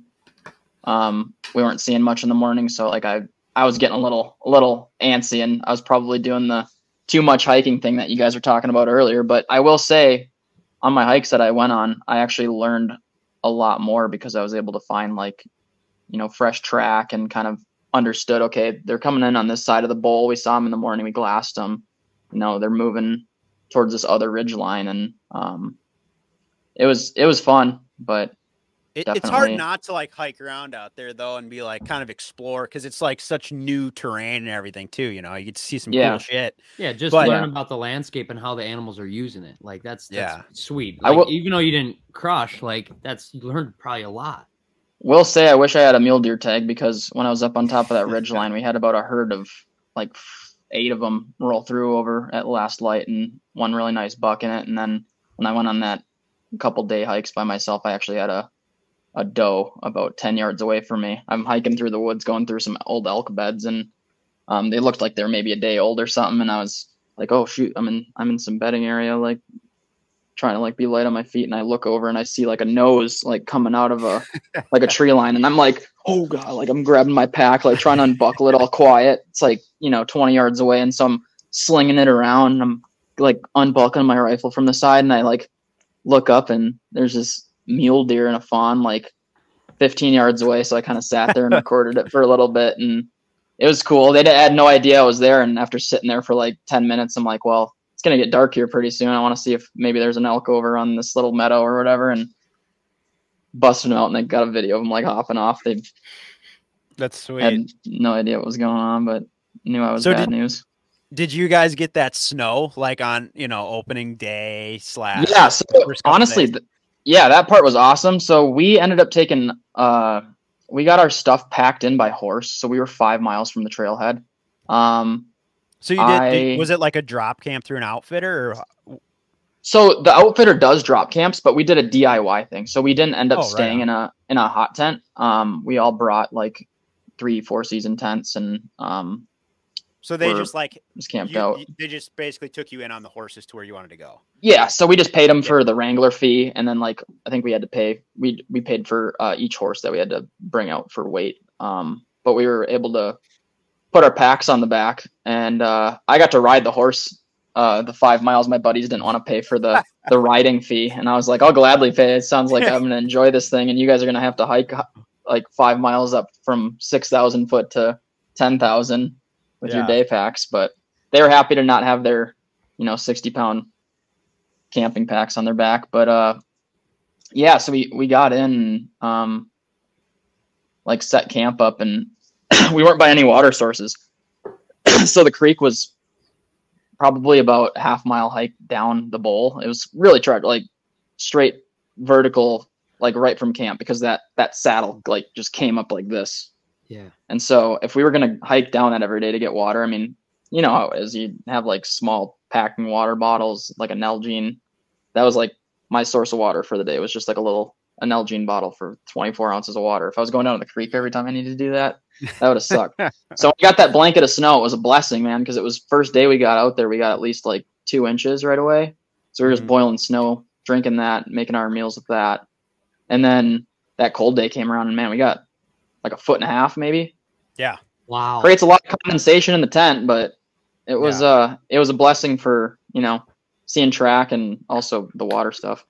Yeah, that is nice. It's like it's kind of good and bad, right? Because it's like it sucks because your stuff is wet every day, all day, kind of. But yeah, the visual aspect of like being able to see animals and see tracks and stuff is huge. So yeah, being able to deal with being able to deal with condensation and like being able to stay warm and dry is half the battle out there. I mean, if you can do that, you're gonna have a happy trip. But yeah. So did you guys have like a wood stove, or what were you? No, we were just straight up in the tent. We were straight up. Yeah, we had one night that got down to -4. Yep. Yep. You had no heater or anything? No, we had hand warmers and boil some water and an Nalgene, throw it in your sleeping bag before you get in it, and sit around the fire until you want to go to bed. But yeah, we were just in tents, and we knew the weather forecast going into it. Second rifle, like my buddies were saying how miserable it was the last few years, and I'm a gearhead, man. Like somebody said earlier, I think it was you, Ryan, like I'll spend the extra couple bucks for, something that's going to make my life a little easier. I think Will was actually saying that too. And yeah, I spent a lot of hours researching, for the couple months leading up to it, like what tent I want to have, what sleeping bag I want to bring that I have. Like I ended up investing in new pads, I had to get pack pads, everything, like making sure I was going to be able to stay warm and dry. It pays for itself pretty quick when you're in that in the shit like that, like a real situation like that. Like that's legit. Yeah. Yep. Well, and I will say too that there is something to be said for making something work too that oh yeah, people might be naysayers on, because I mean you can go out there in the fanciest 4-season tent and yeah, sure, you're gonna be fine, but you can do it in a 3-season. Like there's guys in my camp were just fine in a 3-season tent. Yeah. It's like I always like everybody has access to all this gear, and like you can buy the nicest stuff, you can buy some $20 gear from Walmart or whatever, but it's like the moment you leave the trailhead on the mountain, it's like it doesn't matter. Like it doesn't matter at all. It's more like what you're willing to put up with. Like you can be the richest dude in the world, but the moment you leave that trailhead and you leave all that shit behind and you just got what's on your back, it's a great equalizer. That would be such a different feeling too, because like Midwest hunters, we don't feel that at all. You know what I mean? Like we're going back to our deer camp or our house or anything. And that's one question I had as far as Western hunting goes, Mav, you've been out there and you know buddies that have been out there, and then Ryan, who's been out there a bunch of times. How much is it timing versus making a play? You're talking the whole game plan too. I know we're just talking gear, but I just want to know, like, I hear Mav talking, I hear you talking. I'm just like, how much is it making a play versus like, okay, you understand the ground where they're moving, we should go here, be here, or it's like, let's move, and let's see what we need to see and then make a play on it. Like, are you guys searching to make a play, or you're kind of like putting yourself in an area where you want to watch stuff develop in front of you, and then you can kind of adjust? I guess I can speak on that a little bit. I mean, everyone I think develops their own style. So I don't know that like the way I do it is right for everybody, but it works for me and for the guys that I hunt with. We all kind of hunt the same way. So it's like we've developed this strategy. And at least, the first couple of years, at least that I was out there, and I wasn't like hunting alone or anything. I hunt with my dad, and we got some other guys that have a lot of experience too.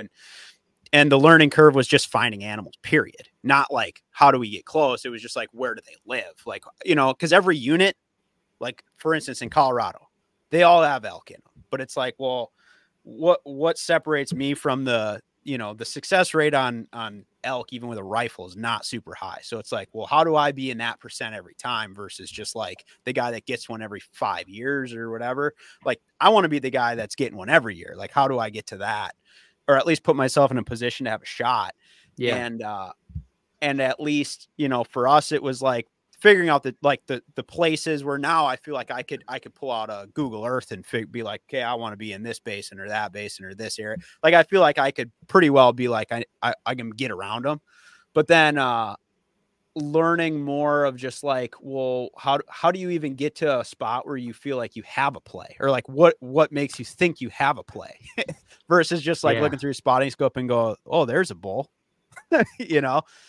and at least for me, I feel very confident, like looking around and finding a bull or a buck or whatever. Like I'm waiting to see one in the right place. So I'm like, I can look around and go, oh, there's some over there, or there's 3 up in that or there, or whatever. But it's like, I want one that's in a place where I'm like, okay, I feel like I can put one to bed. Cause that's a lot of like these Western game animals. What they do is like, and they're fairly active in the morning and the evening. I mean, they're just like, they're feeding, they're doing their thing. Depends on obviously the season, like the later in the season, things change. But I would say like first, second rifle and like archery time frames are like, you can find animals and they're probably not moving necessarily like miles and miles, right? Like if they're not being pressured. So I want to find one in a spot where it's just doing what it does. Like I don't want it to be because it's being pressured by people, like totally different than how I would hunt here. So that's what you mean by when you say, I want to find one in the right position. You're basically trying to find one who's chilling. He lives there. This is his place. And now we can make a move on it. Is that what you're saying? Because I mean, especially like I'll use elk as an example because we're kind of talking that. But like what they want to have somewhere to like dark timber to bed in. Okay, like if they're just out in the wide open aspens, it's like they're probably going to move pretty significantly to a spot they're going to bed unless it's like a lot of snow where they just can bed. They're a big animal. They get hot. Like if the sun's roasting on them, they're at high elevation. Like they're not just going to lay out in the sun all day. So, I want to find one that's what you'll see. I think a lot of times, at least from the units that I hunt now, are either over the counter units or units that don't take a lot of points to draw. That's kind of like my wheelhouse, right? Like I'm not doing stuff where it takes 15 points to draw something. Okay. Is that the better bulls, bucks, whatever, they're in an area that has a lot of that stuff in a very compact place versus like you might be able to see a ton of elk in these big expansive meadows and you can look at them through the scope and you're like, God, look at them all, but I'm like, I want to hunt like one bull or one or two animals. Like I mean, like I've had success and like, I'll talk about some stuff with like getting in on a herd or whatever, which is badass if you get to do that.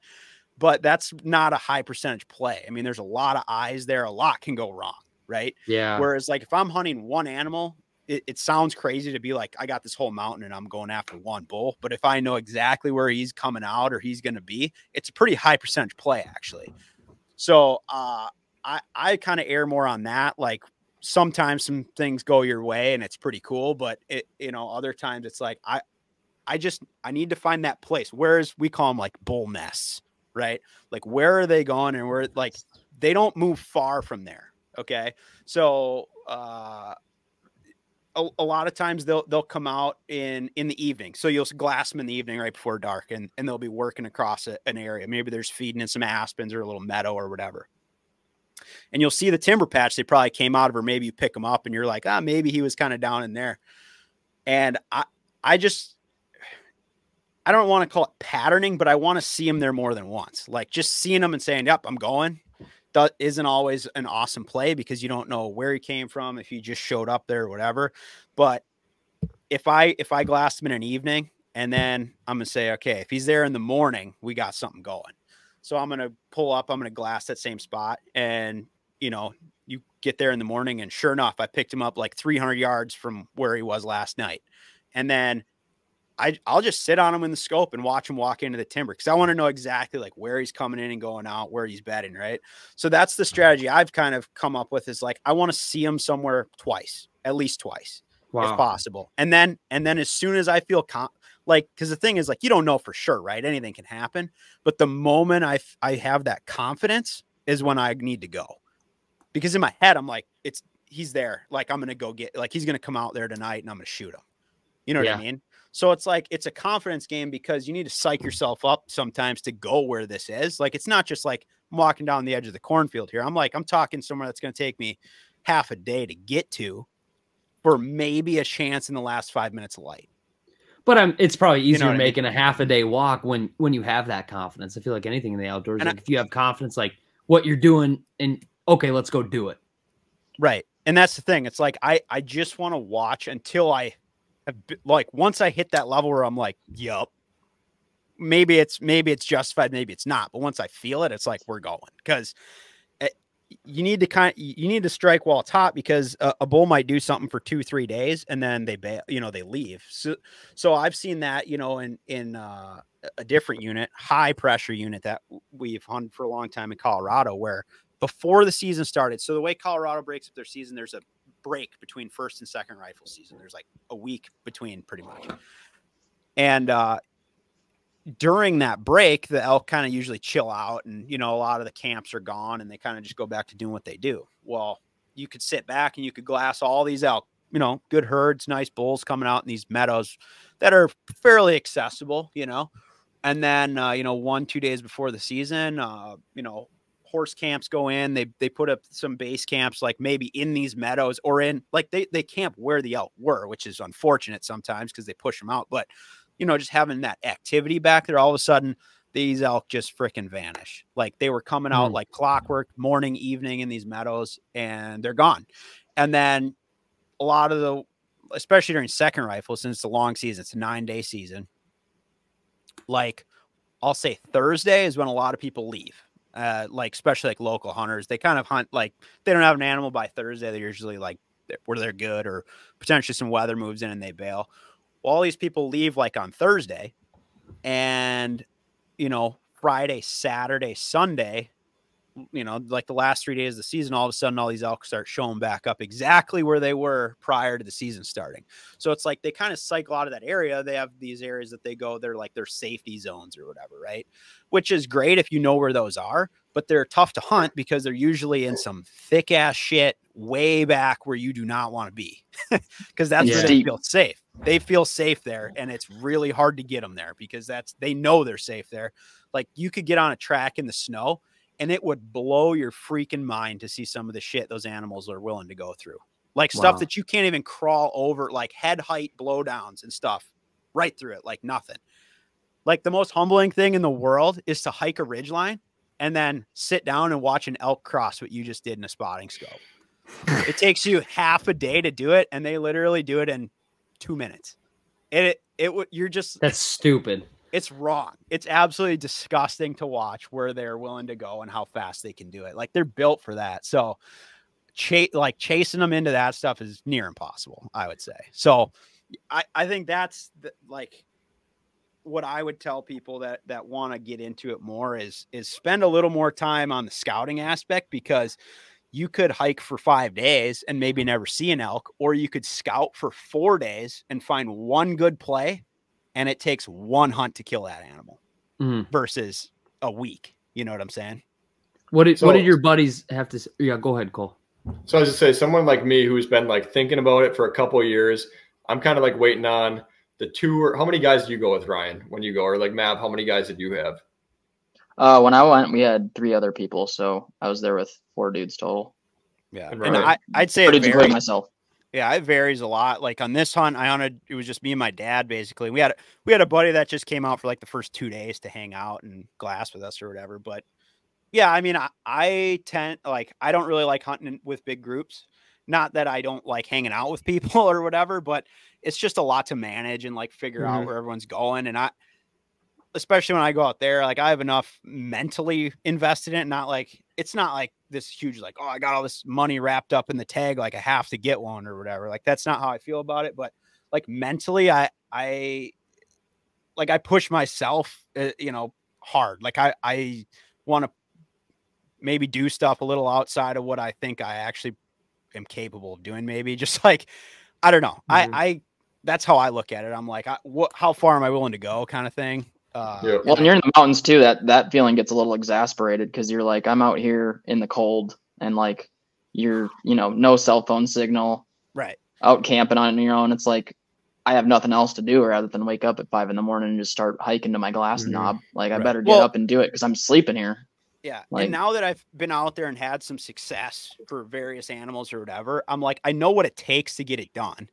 And I'm like, I just, every year I feel like I push myself harder and harder, because I'm like, I know what I'm capable of. I know where I'm willing to go, and that keeps going up. So it's like, it's hard for me to take, I love taking new people out. I think that's awesome to get people like experience some of that stuff. But like some of these ones where I know it's going to suck bad, I'm like, I don't want to bring somebody new to that, because I know how much it's going to suck. But I'm like, I've done it. So I'm like, I'm willing to take the suck for potentially getting into like a really good spot or whatever, I will go ahead and say too, I think like just experiencing it for the first time, like there is a form of like camaraderie between you and your hunting partners. Like you might go on a trip with people that you think like are going to be, gangbusters out there and that talk a big game. But once push comes to shove, I mean, Midwest mentality sets in, and, they're not really willing to make the, hike or the play that needs to happen. And totally, I think, we had a tough draw with like the weather, with like not being able to see anything the first couple days. But like Ryan was saying, we were never able to like actually pattern something, seeing it more than once. We had active elk on close ridge lines, a couple of ridge lines, like 5 miles away before opener happened. And we never did see activity on one of those ridges from the same bull, like consecutively. And, But I mean, every hunt's different, right? Like you don't always get that luxury of being able to glass one up in a good spot. Right. You know what I mean? Like sometimes you're hiking your ass off to get to some of these places, and you're just doing what you can do. And I mean, it's just, it depends. Like you said, the weather this year was crazy. I mean, second rifle keeps getting pushed later. And now that it's almost a week later than it used to be now. And it pretty much is consistently getting piss hammered with snow the past like 4 years. And you just have to accept that it's going to be like that now. Yeah. And I think too, there's something to be said, like with going with a group, having a plan to be able to diverge and conquer, like having people comfortable with going out solo or splitting up into groups and being able to like, go spot for this group. This guy hikes up on this ridge that we've been seeing activity on, so he has access. We're going to glass for you. Like you can kind of see the lay of the land and, kind of develop a play easier that way, or, you're kind of seeing more area. And I don't think there's any hurt in that. So, I mean, you got to be a little selective with like, friends that you're willing to go and do something like that with, because I mean, 8 days in the mountain is tough on anybody. And it kind of brings out different personalities and stuff that, you really got to be sure you're going with the right crowd. Yeah, especially because like you don't know what hand you're gonna get dealt, and you don't want somebody to bail on you when Yeah. it really counts, and you're like, holy shit, man. Yeah. Because Yeah. I you know, one thing that I've seen, and like the guys I hunt with are really good about this, and is you know, like the willingness to like hike in the dark, I think is a big deal. And like it sounds simple, like, yeah, whatever, you throw a headlamp on and go. But there's like a big difference between like being willing to go somewhere that it's like maybe you need to be there literally till dark because that's when it's going to go down, but then it's going to require you to hike 4 or 5 hours out in the dark. You know what I mean? Versus the guy that's like going to sit here and he's like, wow, it's going to take me a while to get out. I probably should start hiking, you know, or places where it's like, dude, like if you get one down, you are not getting back to camp till 2 a.m. for sure. Yeah. You know, where it's like, are you somebody that's going to be cool sitting there with a headlamp cutting up a bowl up on the mountain for all night, you know, or is it like, oh, you know, I'm not cool with that. You know, I don't know. For everyone, the answer is probably different, but in my experience, if you're willing to do that, it definitely puts the odds in your favor more than it does just, you know, if you're not. And it's cool. I mean, that's kind of a cool aspect of it too. Like we always say like the miles after dark don't count. Just to like put it in your head, like who cares how far you have to go? It's like you know, those miles don't count anyway. It's not like you're you know, burning daylight doing those miles. So you know, that or just sleep, I guess. We'll say too, 3 miles hike down in the bowl coming down a ridge line hits a lot different than getting down from your deer stand in the dark. I mean, you're worried about wildlife out there. You're out in the Rockies. You got mountain lions and all sorts of weird stuff. It's dark. I mean, and it's not flat. I could go walk 3 miles right now, and that's honestly still a pretty long ways. But like 3 miles when you're walking on a ridge is probably like. I was trying to connect 2 trails at the end of the night one time. I was up in this like meadowy bowl area trying to glass some stuff, and it started getting dark out. And so I kind of like hiked around this like loop that I hadn't done before. And there's this dark timber in front of me, and I could see on my GPS. I'm like, okay, so I came in to the top of this bowl here. Like, I'm just going to cut it off, go through the dark timber here and meet back up with my trail. Well, that ain't so easy in the dark. I got myself turned around real fast. I was finding myself tripping over giant fallen trees and in like 2 feet of snow, just trudging around. I flushed a grouse that scared the absolute crank out of me. I mean, those thunder chickens out there, man, they are freaking huge. Like those mountain grouse are built different. And that thing flushed like 5 yards from me. I was like, holy fuck, I thought I was going to die. But I mean, it's just different. Like it's quiet and you're alone in the mountains. Yeah. It's definitely a little mental game. You feel out there for sure, which is, I don't know, it's a cool feeling. Like the first time it's kind of like, oh shit, but like it gets in you and it gets addicting. But like there's some things that the first time they happen to you suck bad. Like getting cliffed out in the dark is real shitty. Like where you're coming down a slope and you don't always have like a good line, right? Like maybe you hiked up somewhere else and you're coming down and you get into like these cliff band areas where it's like, it's not super easy to like get through. And that can be pretty frustrating because you don't know really where to go, right? Everything you try doesn't work. And you're like, well, now what? So like shit like that. Yeah. In the dark, especially. And you're just, all you want to do is get out, you know? And you're carrying like 20, 30 pounds of gear and trekking poles and trudging through snow. It's like, yeah. Or you're packing meat and you're heavy and all you want to do is get the hell out of there, you know? Yeah. Last thing you want to do is go back up that bowl. Well, that's the thing. And then you might get yourself in a spot where you have to go back up. And that's even worse. Somebody first time wanting to do it like me, am I wanting to put my time into like, I mean, I know this planning is like months ahead of time. Am I wanting to put my effort into finding a tag in a unit that's going to have animals in it? Or am I wanting to get the first tag I can, no matter what's there, just kind of like taking the ones on the chin that I got to take on the chin to learn? Or am I going to want to find a zone, make sure I have all the right gear and get there and make sure that my first like attempt at this is at least like, I'm going to see whether it's elk or mule deer. Like, am I just wanting to get out there and do it and see what it's like as soon as possible? Because I've been thinking about this for like probably 2 years now and haven't done it. Or is it not even worth doing that if you don't have every right piece of gear and you're going to for sure have a chance to like put yourself in a position to see animals and not be like a complete struggle bus the entire time? Like what's better, just jumping into the fire or being fully prepared?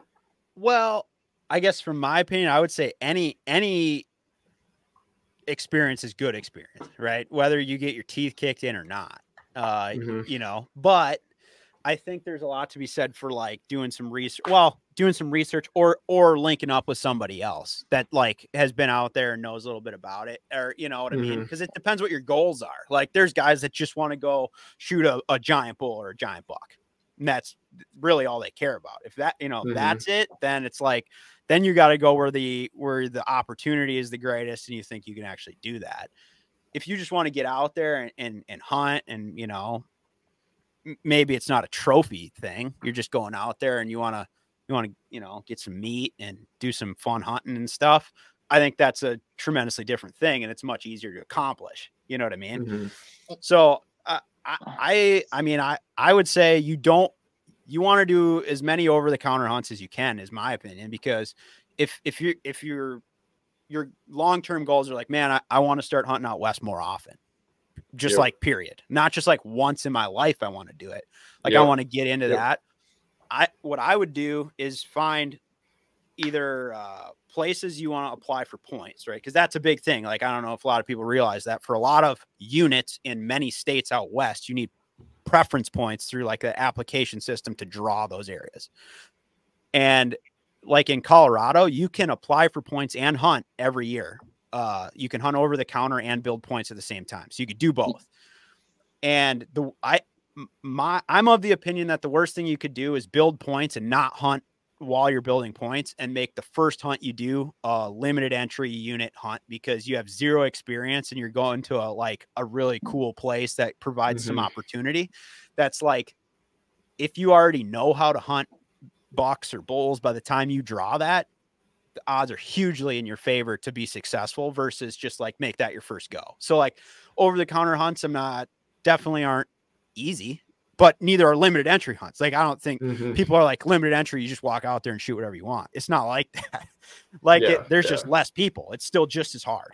Okay. Like, but that's why I'm like, you know, like Will said, like antelope is an awesome one. I think mule deer hunting is an excellent 10 out of 10 experience for someone just trying to get into it, because typically, I'm not going to say 100% of the time, typically they're easier to find, especially if it's a doe tag. Finding a mule deer doe to hunt and kill is I think quite easy in a lot of places. So, you know, if you want to get, you know, some miles under your belt, hiking, kill an animal, break it down, pack meat, that kind of thing, that I think is sweet. Like, that's why I like going to Montana and doing that. It's not super high elevation and, you know, the eastern part of it. And so you can hang on a lot of miles in a day without burning yourself to the ground and getting elevation sickness, if that's something that hits you, or, you know, whatever. So I don't know. It depends like I said, depends what your goals are. I think everybody's different, but I just think everybody should get out there and do it, or, you know, even if you don't have somebody that, you know, that does it, it's like, there's a lot of information out there, and just do some research. There's some good webs. So I use Go Hunt a ton. So, you know, that will give you draw statistics for a lot of places. It'll give you rough success rate stuff. I mean, for over the counter units, it's tough because I don't know how they pull those stats, but you know, you can see like for an area that might be pretty good, like how many points does that actually take or whatever, that kind of thing. So the other thing that's notable too about, like, I think why I wanted to go on this hunt to learn is just, I mean, you learn what you need and don't need out there. If you're dealing with, you know, staying out in the mountains for multiple days, I at least have a tendency to overpack, and you kind of learn the tools that you have that make that much of a difference, and the shit that you're not going to touch for the whole week. So you might be like, oh, I brought like way too many electrolyte packets this week. I just need one for every day, or I don't need this many hand warmers, or I don't really need to hike a cast iron pan down the mountain. Learn that one the hard way. But so like, you learn the gear that makes the difference, and that's going to add up for when you have your points and are ready to go hunt your dream bull. But who's to say it can't happen at any point? Right. Yeah. I mean, exactly. You can kill anything in any unit. So it's like, who knows? But yeah, you're right. I feel like I take less gear every time I go. Like there's always something I'm like, yep, cut that. Like packing for a trip now is pretty easy. Like I don't take that much gear anymore, but yeah, and you figure out what it takes for something to fail, or like how far can you push something, you know, like the past couple of years, like one thing I'm awful at this. If anyone ever hunts with me, I'm sorry, because I will blow this for you. I am awful at water management when it is below freezing. Terrible. Like when you're talking like carrying water with you that you can drink, mine will be frozen for sure. And like, then you find out, well, how many hours can I hike before I start like hallucinating and shit because I haven't drinking any water? Like spoil some snow. Yeah, it's 5. 5 hours. That's how far I can go. But yeah, I don't know. That's just like one thing I know every time, but that's how it is. And then it always seems like that's when we kill one. So then it ends up being a whole thing. But yeah, I mean, I don't know. There's a lot of factors that go into it, and sometimes it bites in the ass and sometimes it doesn't, but it's fun. Like no matter how hard it is, this is the crazy part. No matter how hard it is, like even when you're packing a meat out and you're like, oh my God, like I literally don't think I can walk another 100 yards and it's still 3 miles, right? Whatever. The moment you hit like the truck or base camp or whatever, you take your pack off and everything, and you're just like, you take like a deep breath and you're like, holy shit. And then you're like, yeah, that wasn't that bad. Type 2 like, fun. That's fast. No matter how bad it was, like you're like, dude, I'm definitely dead for sure. And then you make it to the truck and you set your pack down and you're like, that was sick. Yeah. It's type 2 fun. It sucks in the moment, and then you get back and you got something to remember it by. Yeah. And I feel like that's just good advice you guys gave. If I had to wrap up everything Mav said and everything Ryan said, is any experience is good experience. And the little stuff, even just gear management, what you bring in, what you don't. Like I do little trips up north, like with my girlfriend all the time, and I piss pack the truck. If there's room, I bring stuff. And that's a Midwest mentality of doing like, you know, shit with your truck or with a trailer or with whatever, like, but to put yourself in that position where you're like, I need to only pack exactly what I need. Just like if you're doing like, you know, a canoe trip at, you know, the Boundary Waters, like that is something that is so far out of my skill level that I would have to learn so much. And even doing it one time would put you 500 steps above where you were doing it the first time. And that's just doing it. I bet just doing it, you going into it second year, Mav, you'll be like, holy shit, you're going to do it totally different or just different. Yeah, I think there's something to be said about that. Like now that the first one's under the belt, it's like, okay, like now I know what to expect next year for the most part. And at least I can go on with that experience, and, you know, you just take it on the chin. And it sounds like you had a positive experience. It's like you want to go back and do it. Like it keep, you know, it's fueling the fire versus where you were like, man, that sucked. Well, you know?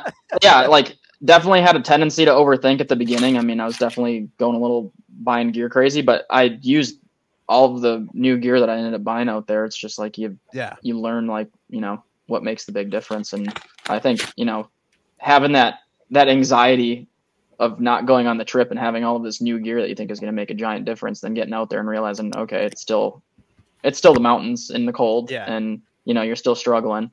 You know, it gives you confidence for the next time you go do it, because you're like, I've done this shit. Like I've slept in the mountains 5 miles away from anything and survived for 8 days. Like that's the biggest part.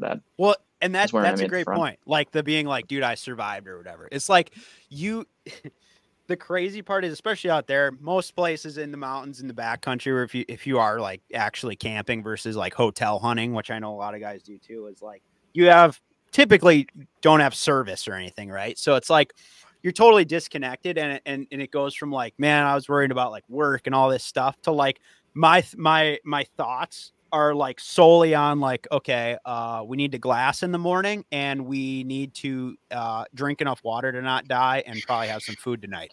Like you're very like instinctual thoughts, like just truly instinctual. And it's not something you have to learn. Like it just happens. You're like, okay, well, we need to figure out where we're getting water from today, or like we need to boil some fucking snow or whatever. Like it's not firewood. Like, it's not like I'm sitting in my house going, man, I'll fuck with some snow tonight and just go outside and scoop.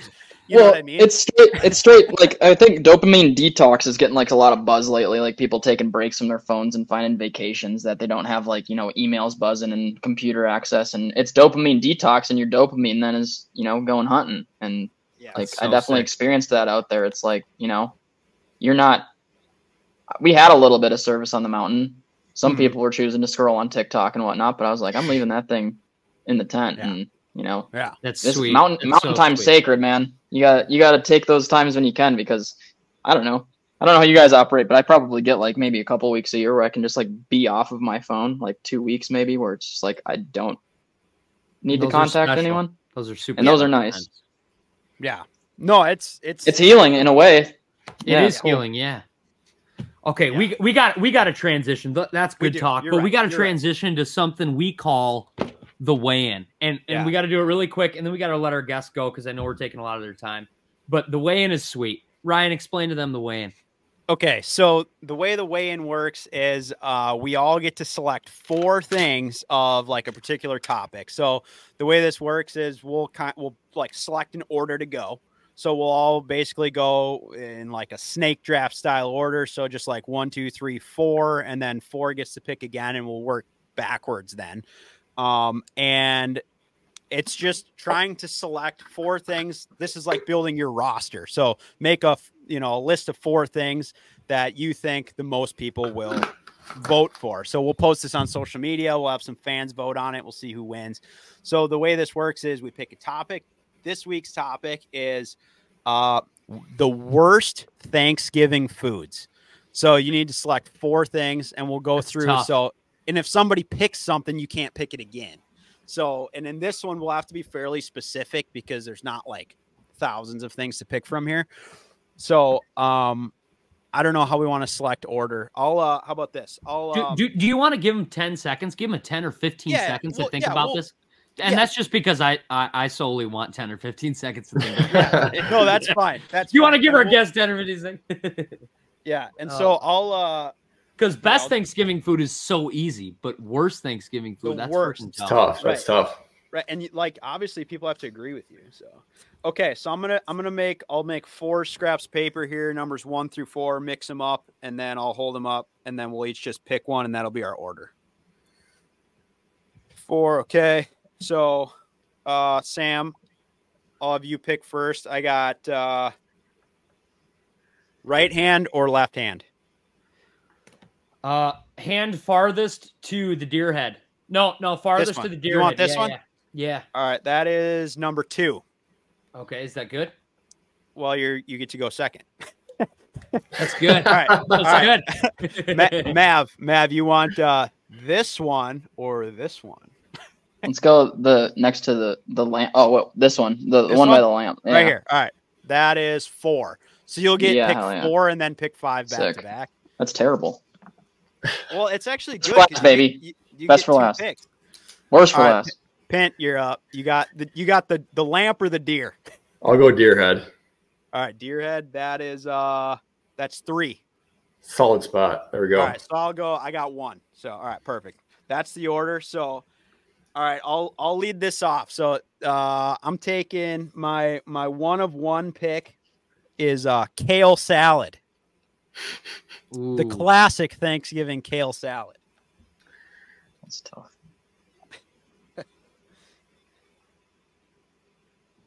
Okay. All right, Sam, you're up. I'm gonna go squash. Squash in any form. I'm not a huge squash guy. It's one of the only foods I'm really not a fan of, and just squash always comes out on Thanksgiving, and it's not my deal. No, not it. No, thank you. What's the worst squash preparation? Oh no, I don't look at it twice to realize the preparation. I saw it once and I was like, He's like, I had room for that, but I just filled it with gravy. Sorry, boy. You will never get this. La la la la la. All right, Pint, I think you're up. So my number 1 is stuffing, but not just stuffing. It's the stuffing. I feel like everyone's got that one uncle who's divorced and he brings the stuffing that's just like out of the box and you pour water in it. And then you put that out for Thanksgiving. Yeah. that stuffing has got to be high up there. It's a little crusty, like straight out the real box. salty. Either The box is like nothing but sodium. Either box crusty or just like a straight stuffing. sog fest. Like yeah, a Sogfest like a is the one stuffing I'm soup. thinking of. So- Yep. Nice and mushy. It's a So good what are we one. Stuffing out of the box. Like oatmeal. Okay, box stuffing. Box stuffing. All right, got it. That's a solid pick. All right, Mavs, you go back to back here. Oh, you got Okay. two. All right. So in no particular order, because they're equally gnarly to me. The marshmallow sweet potato casserole. That's made it out a couple times. Yeah. That is some gnarly shit. Like you feel like you're eating, I don't know. It's sweet, but it tastes like a cavity, but death at the same time. Yeah. And then in close second, we got, like I like cranberry sauce, like eating it on turkey. But when you got the canned stuff, when your aunt's just flucking that can, the thing cylinder just comes out. And it still has the ridges on the Dude, side. Canned cranberry sauce needs to be just deleted from this world. It's scary. Yeah. If you're making homemade cranberry sauce, I'm eating it. But that canned stuff, that can stay at home. It like peels off in like chunks too. It's like, yeah. That's the stuff. Ocean spray, baby. Yeah. Yeah. Put that in a Capri Sun packet. Eat that up on the mountains. Get your electrolytes, boys. You got the canned cranberries. Oh yeah. Damn. All right, Pint, back to you. All right, so Mav snagged my second pick there, but we'll go with my third, which is like I don't even know what it's called, but I just wrote down the fluffy fruit salad. I think that stuff is disgusting. Maybe it's just me, but I feel like both sides of my family, you get through the line, you go up for seconds, and that bowl of fluffy fruit salad is always still there, and only like your 6-year-old cousin grabbed a spoonful of it. But the beautiful thing is that there's like some crunch in there. Oh yeah, that's the dusty ass walnuts on top. But my favorite thing is like no matter how shitty it is, there's always no less than 10 pounds of it. Yeah. Like, was there not like filled over past the smaller recipe on the gosh damn website? Like, whatever aunt or cousin makes it every year, they make it as if it gets finished and cleaned off the plate. And you can literally see the bites and there's been 2 scoops taken out of it. No one else took it, but they make this quantity every year that you're like, no way. No way. And then like because you ate it once when you were 4, they were like, I brought it because you like it. Yeah. You're like take a little nibble off the apple chunks. Yeah. Oh yeah. All right. Fluffy fruit salad. Well played. Nice. Yeah, well played. Nice. That was nice. All right, Sobi. Follow that up. Jeez. Yeah, no kidding. Well, I am gonna say, just like Cole said, I had exactly what Mav had. Odd sweet potato marshmallows. Yeah, he says it. I'm like, yes, I agree. But damn it, dude. I was like, I had this one in my brain. Okay. It's not exactly that it's gross, but some aunt or some cousin always makes like a Jell-O with a cream on it. And you do like Jell-O, so you take it, but then it almost kind of gets warm and it bleeds onto everything else. And then you got red that bleeds into your mashed potatoes, into everything else. And you're kind of like, well, maybe I should have got that later, or I don't know. I'm ranking in the worst foods because it's a bleeder. Does that make sense? So what do we call it? The Jell-O bleeder? Jell-O with cream bleeder. Jell-O plus cream bleeder. Okay. That's a strong pick, boy. Yummy. Oh God. Okay, I like that. That's good. All right, so I got back to back here. So I'm taking overly salty gravy. Oh, yeah. You know what I'm saying? It was like Uncle Tim came and he was like, got the gravy this time. Fucked it up. Yeah, that's fair. All right, that's what I'm taking. Because that's the thing. It's like gravy's the bomb. But if it's too salty, it sucks.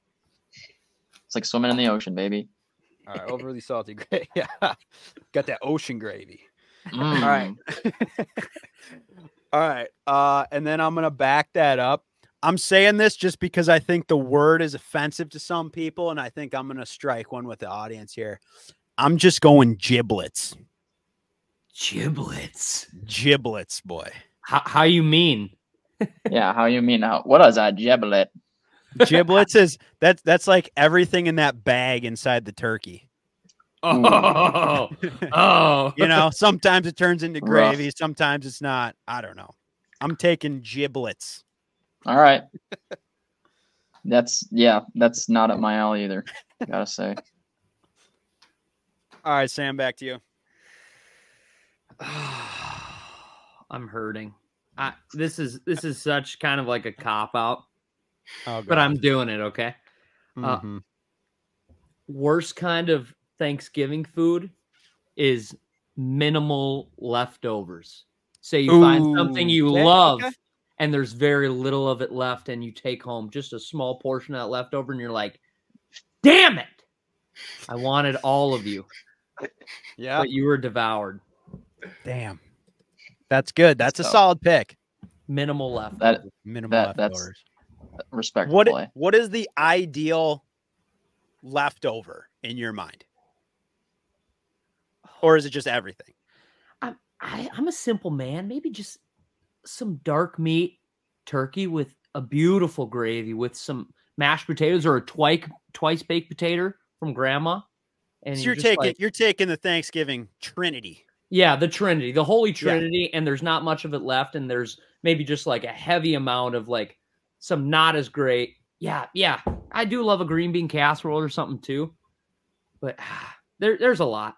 Just not enough. Yeah, there's not enough. Yeah, the good stuff has been picked on, and then they give you that pile of fruit salad, and you're like, oh, thank you, dude. I'm gonna tear this up all week. Hugs and kisses, safe travels home. Yeah. You guys get home safe. Watch for deer. Okay. God bless. Fruit salad. God bless. All right, fruit Pin, salad. back to you. So I don't know how everyone else's Thanksgivings go, but for mine, and specifically on one side of my family, my dad's side, it's like this big like 5-star meal for the main meal, and then everyone eats. Then after you have like start drinking like some beers, the girls have some wine or whatever, and it's kind of when like the snack foods start coming out on the table, and maybe your uncle brought like venison sticks or jerky or something, and there's always the one uncle. And I'm not a picky eater by any means. I can eat pickled gizzards, I can eat all that stuff, but head cheese, I cannot get myself. You're so check. You're so check. I am check. Check in German. Maybe that's not even a Thanksgiving food, but it comes out every Thanksgiving on my dad's side after you've eaten 2 or 3 plates already of delicious food. Yeah, and you can barely get me to take a little bit of head cheese on a saltine cracker, and I just can't do it. I don't know. Let me get that. Let me get that meat jello, bruh. Yeah, that meat jello in my mouth. I just want for all the folks out there, I just gave a quick Google. Head cheese or brawn is a cold cut of meat jelly that oriented in Europe and is made with the flesh from the head of a calf or pig, typically set in. Oh, hold on. I clicked on it. Oh boy. Here we go. So basically, if you were making a Euro mount and you scooped out everything and made it into a jello, that's what head cheese is. Yeah. It's like lutefisk, but somehow sounds more nasty. Yeah. Say less. Give me a Busch Light to wash it down with. Well played, head cheese. Head cheese. Good pick. For sure on your dad's side that comes out. Strong. Am I doubling down here? Yeah, so these are your last 2 picks right here. Hammer Okay. down. So we're starting out with the elusive raw veggie platter that shows up before Thanksgiving starts. You get that raw broccoli with the little white dipping sauce. That is actually a fantastic. And tell me now, you're kind of hungry, so you kind of eat it, but you don't love it. You're like, I'm freaking hungry as shit, so I'm going to have some. You don't like it. You're chewing on a cherry tomato. You're gnawing on some raw broccoli. I mean, nothing like it. Raw cauliflower is insane. Raw cauliflower is absolutely insane. The one day a year that you look at that cauliflower and you're like, that's the best option right here. What are we doing here? Yeah. What the heck are we doing here? Like boiled veggies, even like, I don't know, like if they're seasoned right, but the raw shit, come on. Just And eat these little trees. I'm taking a really hot take for my last pick. Okay. Probably gonna get some hate for this one. Love it. White meat. Just in general. Breast meat from turkey is buns. You get that cut, and like if it's not cooked perfectly right, it's dry, and you have that fat grizzle around, and I'm like trying to avoid that shit like the plague. You get a piece of dark meat, it's always flavorful, usually nice and moist, melts in your mouth. White meat, I fuck with dark meat. You need to douse that stuff in gravy and like get some mashed potatoes in there for it to even go down the hatch. For me personally, that's my opinion. But no, that's going to be a really cool answer because it's going to be so cut in the middle. Because I am totally in agreement. Like dark meat is juicy, it's rich, it's beautiful. And then I have aunts and uncles that they do not eat dark meat. Like they don't. No, I don't eat the dark meat. And I'm like scared of it. Yeah. Yeah, and I'm literally like, what? That's the pieces that have the juice. That's the taste. Like, that's it. That's the stuff that's closest to the bone with all the flavor. To each their own, man. But I can't. I'm with you, dude. I'm glad you said it. I'm glad you said it. People thought it, and you said it. Skin's never crispy. You got that fat grizzle. I mean, come on now. Just get yourself a chunk of dark meat. Let's go. Yes. All right, Pint, back to you. Bring her home here. All right, last one I struggled big time to think of. I wrote down soggy apple pie. So I think it's taken one of the great Thanksgiving foods and preparing it poorly that I just can't do. Like if you're done eating and you've had a little bit of that head cheese now and you want to go back for some apple pie, and you take the slice of apple pie and you put it on your plate and it all just leaks out the side and it becomes a soup on your plate. It just doesn't do it for me. I don't know. The Pint Thanksgiving sounds rugged. That sounds wild, man. It's a culinary experience. Not all these happen every year consistently, but just from year to year. You take what you get. Your taste buds have just been dragged through the mud from delicious food. Well, probably the veggies tray when you're really hungry. Yeah. And then when you're like kind of full after the snacks and hors d'oeuvres, you hit beautiful food. And then that head cheese. And then I'm sure there's some desserts that aunts and uncles bring out. And then you get hit with that apple pie. And then you probably get hit with more head cheese. And you're just like, See, most people fall asleep from the food coma. He's just like, just make it stop, bro. Sleep it off. Sleep off. That's incredible. Oh, yeah, that's a good one. All right, Sam, what do you got? Oh, I have another. This is your last one, dude. Oh, I have no. Oh my gosh, are you serious? Yeah, 100p. I thought I was out. I thought I was done. I was just. You only picked 3, dude. I was commenting as a fan of Thanksgiving. Oh my gosh. He's just an instant bystander. I'm gonna go with the bought mint dessert that one aunt always brings. So like they brought a dessert that's kind of chocolatey and minty, and it's a little too minty. And she bought it clearly, and she brought it, and it's disgusting. You know what I mean? It's not like homemade cookies or a pie, or like you could buy a pie and it's gonna, you shop. You can justify this all you want, but this is a weak ass pick. Okay, it's bought mint dessert. Okay, and it's gross. I will write that down. That is like very niche. I can't say I've ever had the bought mint dessert, but just like a chocolate thing that has mint in it. It's like a chocolate brownie mintish thing, and you're like, why is it not just a brownie? But this sounds minty. Very personal. Yeah, targeting. Steph's side hurt you. Just be like, oh shit, I gotta make good Thanksgiving time. I was low on ideas. This is all I thought of. It was a sidebar. It wasn't even in my top 3. God damn it. Mav took my odd sweet potato marshmallows. So sorry. He used that back-to-back pick very well in round 1. Yeah. That was a shot to the heart. Okay. So sorry. All right. Okay, so I got the last say here. I'm gonna go. Oh shit. I'm taking the Brussels sprouts as my final pick here. Really? I feel like I feel like often, at least at our family gatherings, they are not done well. Really? Because Brussels sprouts can be really good. They can be. They can be. But they aren't. No balsamic around there, no bacon bits, no nothing, onions. See, now that would make it good. If you're raw dogging Brussels sprouts at Thanksgiving, no seasoning, you Yeah. got another thing coming, buddy. Yeah. You got to go to bed. Like, just leave the Brussels sprouts to somebody else. That's scary. But yeah, your, unseasoned Brussels your sprouts. pee is gonna smell for 3 days either way, so you might as well enjoy them while you're eating them. Because if you eat bad Brussels sprouts and your pee smells after, it's just not worth it. Yeah, that's no, a for double sure. whammy. So I'm just taking Brussels sprouts as a whole for that one. All right. So you so picked that because you knew it'd get votes. Don't you lie to me. I did. I'm pandering hard. I need this. All right. So I'll run through everybody. So so I got my roster here: kale salad, overly salty gravy, giblets, and Brussels sprouts. Solid. Sobi going with squash, Jello and cream bleeder, Solid.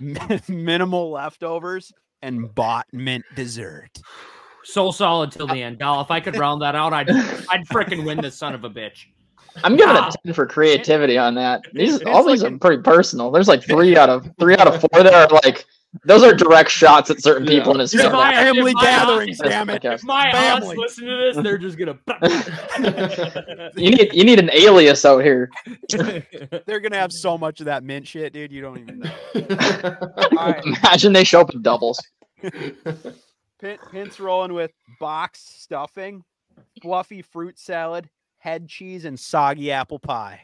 Ooh, good. That's strong. That's You strong. ended it well. The head cheese and soggy apple pie are gonna. I don't, it almost pair sounds like strong with I you. live in like a trailer park with my whole family.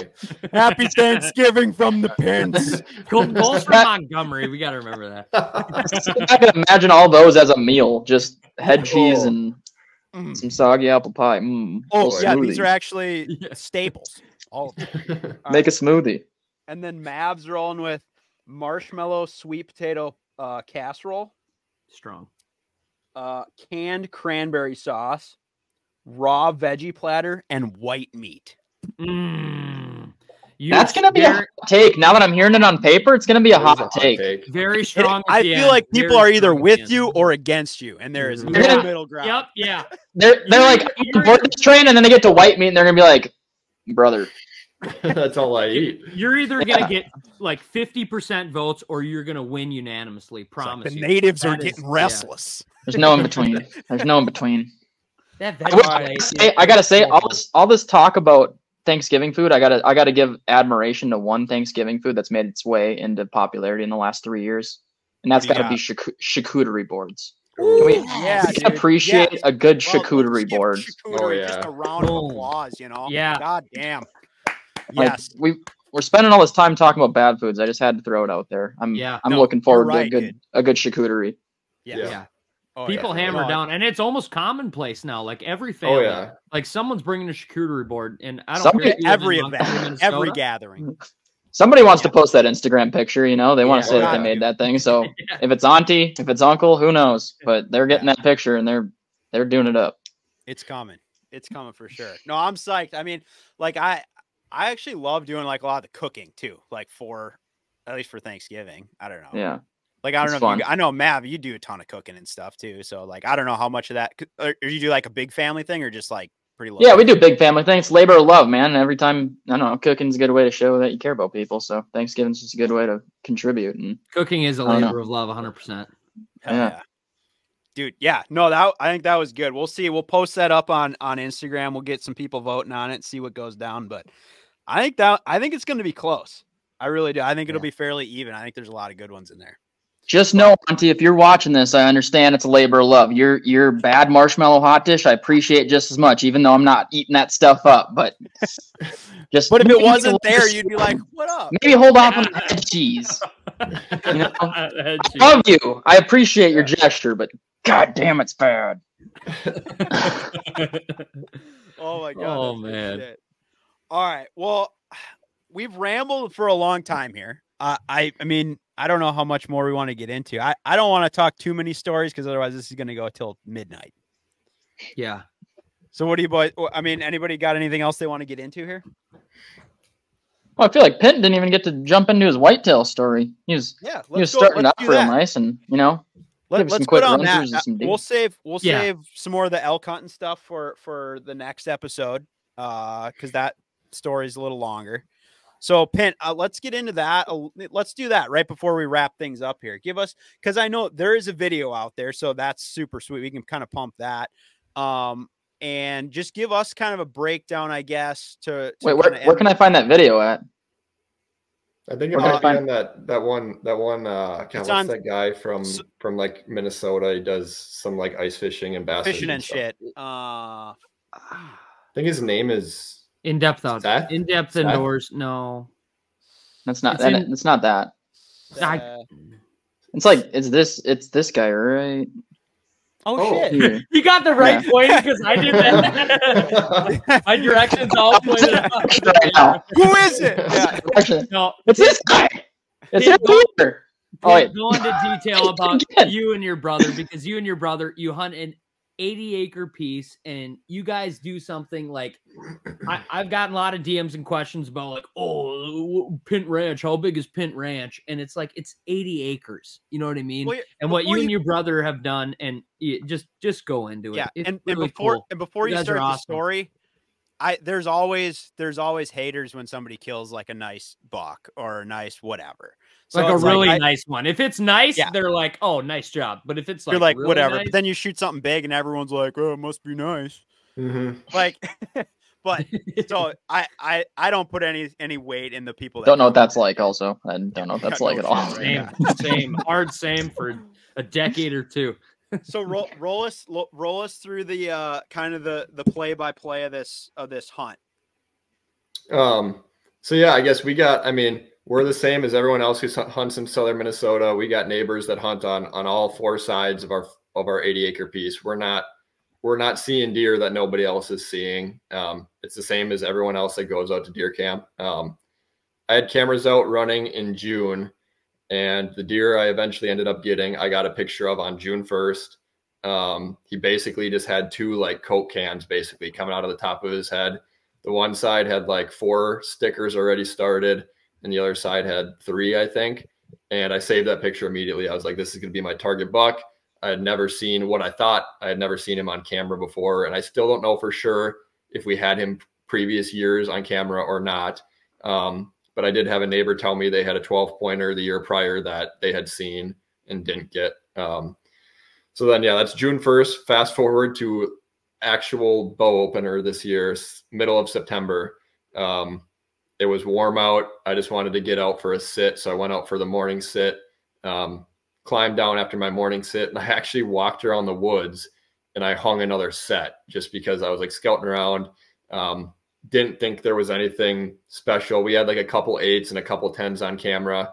And after I hung that other set, after walking around for like half an hour, checked my one SD card camera, and that deer was on the camera like 2 hours before I climbed into my stand. So he was fully grown at that point, dropped his velvet, and he was clearly a 12-pointer with like a second main beam and a bunch of stickers. And so I was kicking myself because I had just walked through the entire one of the 2 woods on the property and stirred everything up. And then basically fast forward from like September 15th to kind of like the first week in October. I hunted pretty steady throughout September, saw 1 or 2 small bucks, and then early October hit, and this buck showed up on camera 5 out of 7 nights before I shot him at like 2 in the morning. So I literally, like the week that he started showing up, Sam was texting me. He's like, hey dude, I know you don't film any of your hunts. I know you'd rather capture or not capture anything and get this deer than try to capture it and screw it up. So I literally bought like a muddy camera arm. I bought a magnetic cell phone attachment, put a magnet in the back of my phone case. And the first day I set it up, evening hunt, had first time I ever filmed like an intro or like a up in the stand interview ever. Like I was just doing it just to see what it was like. 6 does kind of worked out into the field like an hour before sunset. And then in this bedding area, like 70 yards away. So I walked by this deer like 70 yards from him when I climbed into my stand. The does are out in the field, and I just hear him tearing up this small patch of trees. So I know there's a buck in there, don't know what it is. These does are looking over their shoulder nonstop for like 20 minutes. And And then that's when I started rolling, well, the camera, my phone, and eventually this buck walks into the field like 75 yards away from me, and I can tell right away he has a second main beam. It's the buck that I want to shoot. First time I've ever seen him out of the stand. And at that point, basically just wanted to record it on my phone just to say that I saw him. And all of a sudden, all these does throw their heads up. They look towards where the buck is, which is further away from me. And I don't know what it is. I don't have a trail camera on the other side of the food plot to capture what would have been over there, or if it was anything. They could have, they could have heard a motorcycle on the road. There could have been a skunk. There could have been our house cat. Like, I have no idea what it was that these does heard or saw or smelled, but all these does started running my direction. And so there's 6 deer running right at me. I knew the buck was going to follow the does. So I have a 1-pin sight. It was at 25 yards. He started running at me. I grunted at him when he got to 25, and for some reason he stopped exactly where I would plan for a deer to stop. And he was looking at like right up at me in my stand. And I feel like I'm like a very instinctual hunter. Like, all my bow kills in the past have not been like how I drew them up. They've been kind of like unique shots, but they've all been broadside. And this one just presented perfect frontal. And any prior year, any prior situation, even like a week before, if I would have had that shot, I don't know if I would have taken it or not, depending on the situation, but it was just perfect where I could like visualize where this arrow was going to enter and where it was going to exit. And it was my first time actually hunting with expandable broadheads ever. I used them on my bear hunt earlier that fall, and it cut a huge hole and the thing bled like crazy. I definitely didn't plan on taking a frontal shot with it, but took the frontal shot, like 22 yards, and it ended up exiting right in front of his hind quarter and split the heart in half, and the thing went 40 yards. And I didn't see it tip over, but I heard it. Frontal, dude. Pegged him right here. So, like that's. Did you see it start pumping immediately, or were you unsure on impact? I knew he was dead on impact because the arrow buried up to the fletchings, and I knew that meant I hit that softball size hole that they have. You got in the pocket. Yeah. Yep. So I knew he was dead. But I didn't see the blood pumping like you will on some like elk videos you watch, or some of the whitetail videos you watch on heart shots where you can see blood pumping right away. But you were confident, like you felt good after the shot. Yeah. It was like climbing out of the stand. I didn't even check the arrow, or well, not the arrow, but the impact, because the arrow stayed in him. It ended up falling out of him on a pass through like 20 yards from where I hit him. Mm-hmm. But kind of looked at impact, didn't see any blood, so just walked to the house, called Sam.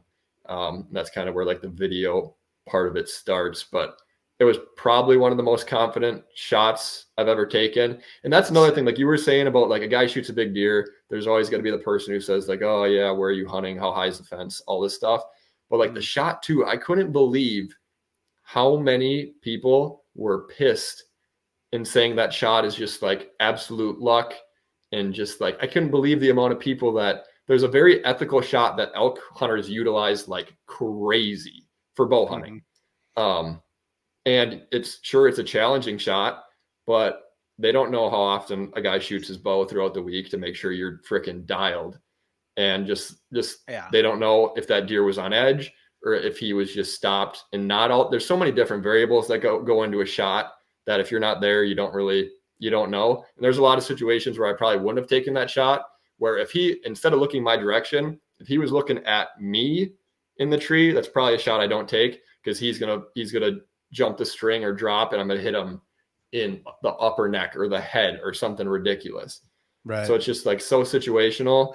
And I agree with you though, because I think people that say that stuff have probably never actually been in that situation and taken that shot, or they have zero experience. They're just like, they saw it in a video and some dude was like, yep, shouldn't do that. Yeah, they're used to seeing their foam deer in the backyard broadside every day. Yeah, but like to your point, you're like, dude, took the shot, deer was dead in 40 yards, probably 5 seconds after the shot, thing was totaled. Yeah, and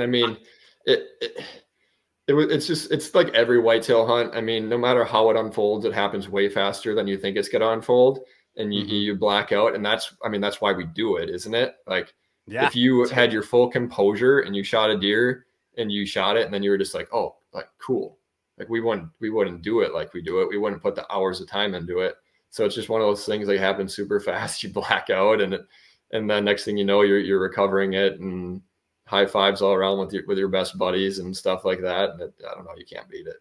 So I guess even all like the whitetail bucks that I've shot, I guess I've never had what I would consider like a lot of history with a deer, or like, been like, oh, I have all these trail camera photos. I watched them all summer, all this kind of stuff. Like, I guess the moment when you knew that you got them, right? Like you feel pretty confident after that shot. Obviously there's some hype like right after that, but like kind of like closing that chapter. Like, how does that, does that feel like, does that hit different than just like jumping in a stand and getting a shot on a nice buck versus like, man, this is like, you've been dreaming of this moment right here, right? Exact how this played out almost. Yeah. Like, does that hit a little different or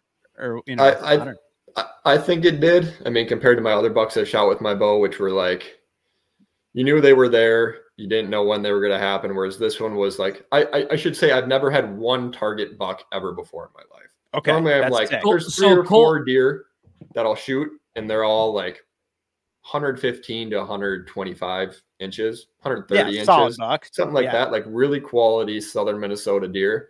I've never had a deer that I was like, I might pass a really nice buck this year for the chance at this one. And the reason Cole would pass a really nice buck is because, so he hunts on this 80 acres with his middle brother and his younger brother. And like for the past 3 years, Cole has just like crushed, 8 or 10 pointers with his bow, and his middle brother bow hunts and his youngest brother gun hunts out there. And, he's been kind of the oldest brother that just like, fuck you, dude. Like, come on. Like, and then when they got this deer on camera, he's like, I'm only going to try for this deer.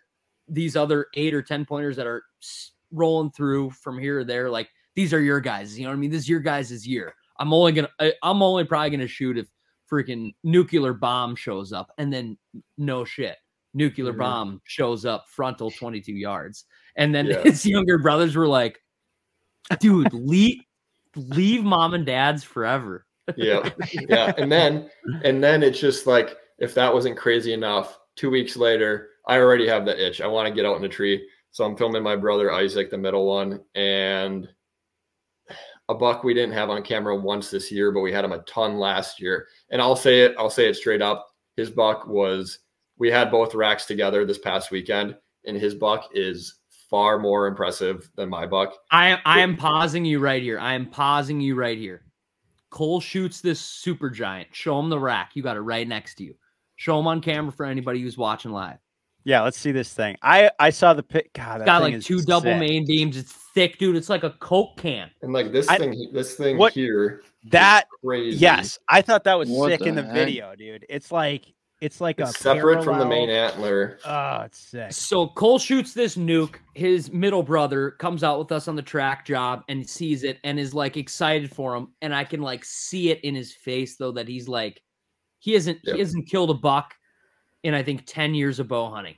Like, so that gives you a good picture of like, they're not hunting at Pint Farms where it's like, oh yeah, I got out here and I shot that 8-pounder and that. They're like, his middle brother who hunts hard, like hasn't killed. And then later on in weeks to come, Ike, his younger middle brother, and I have been texting, and I'm like, what'd you see this morning? And he's like, not shit.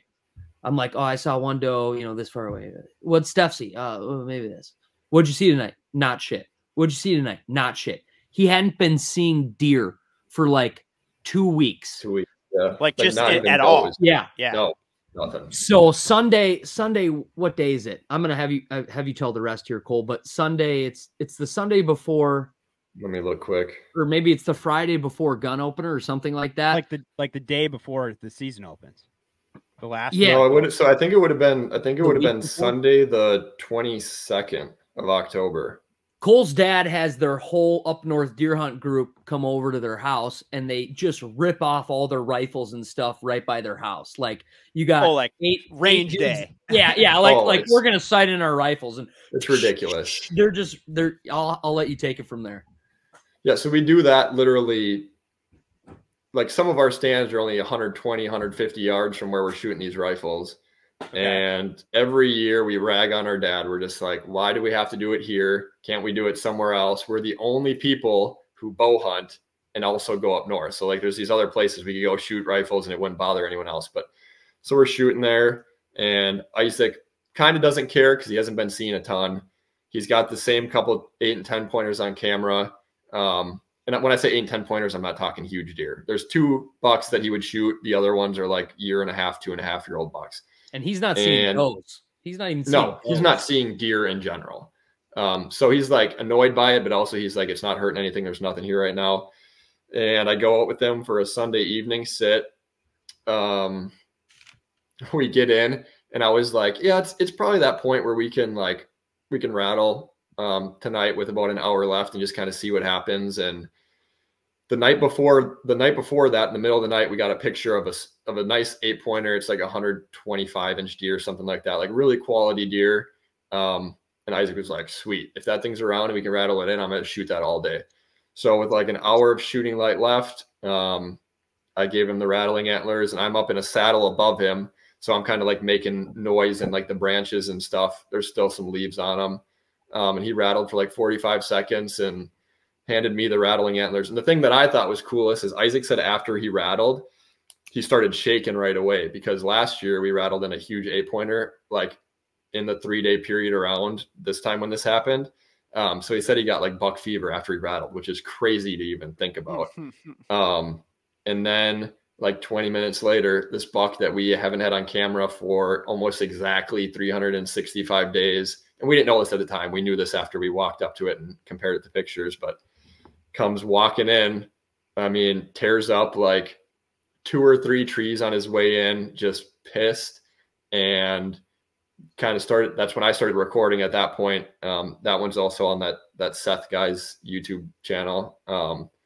And walks in, and he shoots it, stops it and shoots it in the exact, my shot wasn't on video, but in the exact footprints where I shot my buck like 2 weeks prior. And it's just an absolute giant.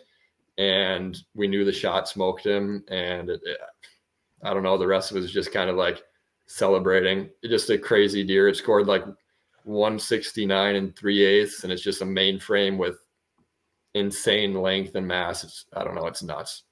And he deserved it more than, way more than any deer I would ever deserve, because the last deer he shot before that, I think, was with his bow when he was 14 years old, and he's 24 now. So yeah, like Sam said, 10 years since he had harvested a deer with his bow.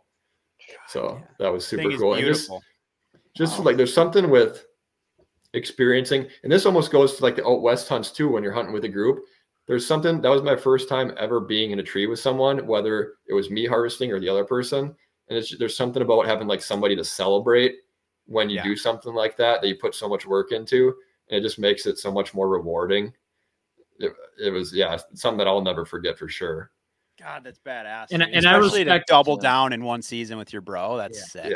Yeah. I respect Ike so much too, because like, you shot your buck, your parents ripped up there at their ranger. We had a bunch of people there. And it was just, we tore that land up. You know what I mean? Yeah. And then a whole week or 2 after that, he's still literally not seeing a doe. He couldn't have killed a doe if he wanted to. No. And then that day, earlier in the day, like your whole family comes and they're shooting rifles, and he's in his stand at 9 a.m. and your whole family's down there, literally 150 yards from where he hunts, just like unleashing World War III. He gets down, and then you guys go decide to hunt that evening, and it's like, you probably shouldn't even went out. It's kind of seems like a waste of absolute time. Yeah. And God, that fires meant me to up, happen. dude. It's just like meant to be. Screw it. The worst part is it just makes you like, now I already wish it was like the start of September, or like over again. It's just there's so much more drive to just go and do it again. Now it's nuts. God, dude, that's an epic story, honestly, for how it like played out, especially since it's not like you knew like, oh, these 2 bucks are on our place and like we got this plan and everything. No. It's just like unreal. Yeah. That's incredible, man. It was crazy year for sure. And maybe if I can get close to that sometime in the future, I'd be pretty pumped about it. Yeah. Are you because you have another brother, right? Yeah. So Is he still hunting? He hunted both weekends of shotgun. He's still in college, so he's probably going to do the same as like what me and my middle brother did, and get a nice bow after college when you have a little bit of money in your pocket at least, and you have time to do it. We all went to college out of state, so yeah, you don't really have the time to run home and bow hunt as much as you want to. So I sat with him a couple of gun hunts. He passed on a really nice 8-pointer, and when I say passed on, I say that in a way where it came in and he had a good shot on it and he passed. And then he texted me while I was up north and he's like, "Hey, I think this buck just came in. What should I do?" And I said, what are you doing? That's the biggest buck we have on camera right now. Then he texted me like an hour later. He said it came back in and he missed it. But so it's such a bummer because you and your brother like set an unrealistic expectation of like the deer you kill at that land, which like I was gonna say he's got shoes to fill now. I know. So like he's sitting in the stand and he sees a giant eight and he's like, "Oh, that's just a piece of shit compared to what." And he's the youngest brother. He's probably like, "I can't shoot this. Oh, I'll pass." And now he's probably like, "Oh my gosh, I got damn it. Boom, take some pot shots far away and is like, "Dude, he's waiting for 170 to come out." I let him walk. Doubling down better. Yeah, we got very spoiled, and I'm definitely ready to come back down to earth next year and kind of like start fresh get some pictures of some of the bucks that we had this year and start the story over again. I mean, it's fun. Yeah, that's awesome. Can't beat it. Well done. Like, I mean, mad props to that. Incredible. The videos are awesome. Like, you'll look back on those. And also, huge thanks to Sam for literally just like getting a phone call and hopping in his truck no matter what he had going on and coming over to film it. Because there's something about that too, being able to like look back and watch it, remember it. Because there's small details you'll always forget about, like the memories that you make and stuff. So super cool to have it to look back on for sure. That's the coolest. Live that moment whenever you want. Hunting is like got those high end, like when you catch a big fish. Like I feel like when you catch fish, it's like a big moment.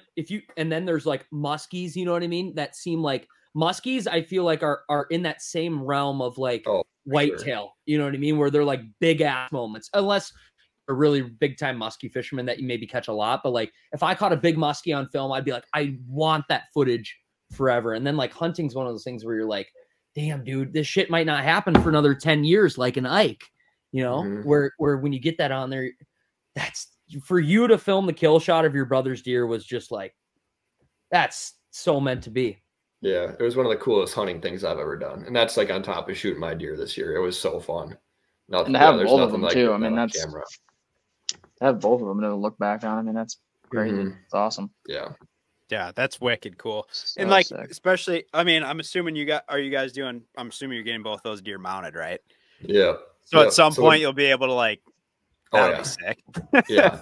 Some point here we'll be able to, have them both with us at all times wherever we end up living. So they're at the taxidermist right now, but it's going to be sweet to have those mounts back for sure. Heck yeah. Yeah. No, and I think it's cool that you got some good people around you to like celebrate that stuff with. Cause that's one thing, like, I don't know, depending on who your buddies are or whatever. And it's like, I especially the past like handful of years, I've been trying to get better at it too, is just like celebrating with other people. You know what I mean?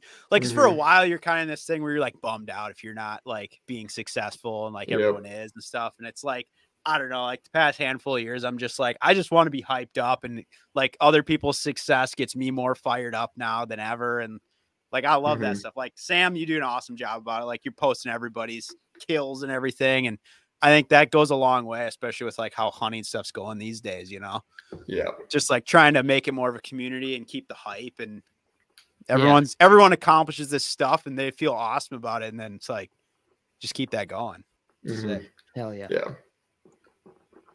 Well done. All right. Congratulations, man. That's beautiful. I mean, that's a hell of a story too. Like I said, you'll never forget that shit. Definitely not. Yeah.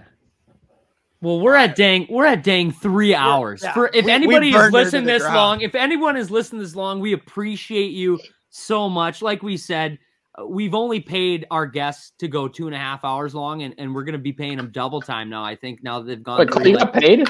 Yeah, no, but like I said, we have the largest budget in the world. We pay our guests top notch. We get top notch guests, and we cannot thank Cole Pint and Maverick Jose enough for coming on here and talking everything from freaking gear to YouTube to out west hunting to whitetail hunting to first year experiences to everything they're experiencing in between kind of their hunting journey and their outdoor journeys. And it's like, seriously, thank you guys for coming on for 3 hours long. And thank you guys, whoever has listened 3 hours long. This is freaking badass. Seriously, thank you. And if you did make it this far, please, please, please rate and subscribe this podcast on wherever you're listening to it. Helps us out a ton. We are growing very quickly right now, and it would be huge to keep this thing rolling in a good direction.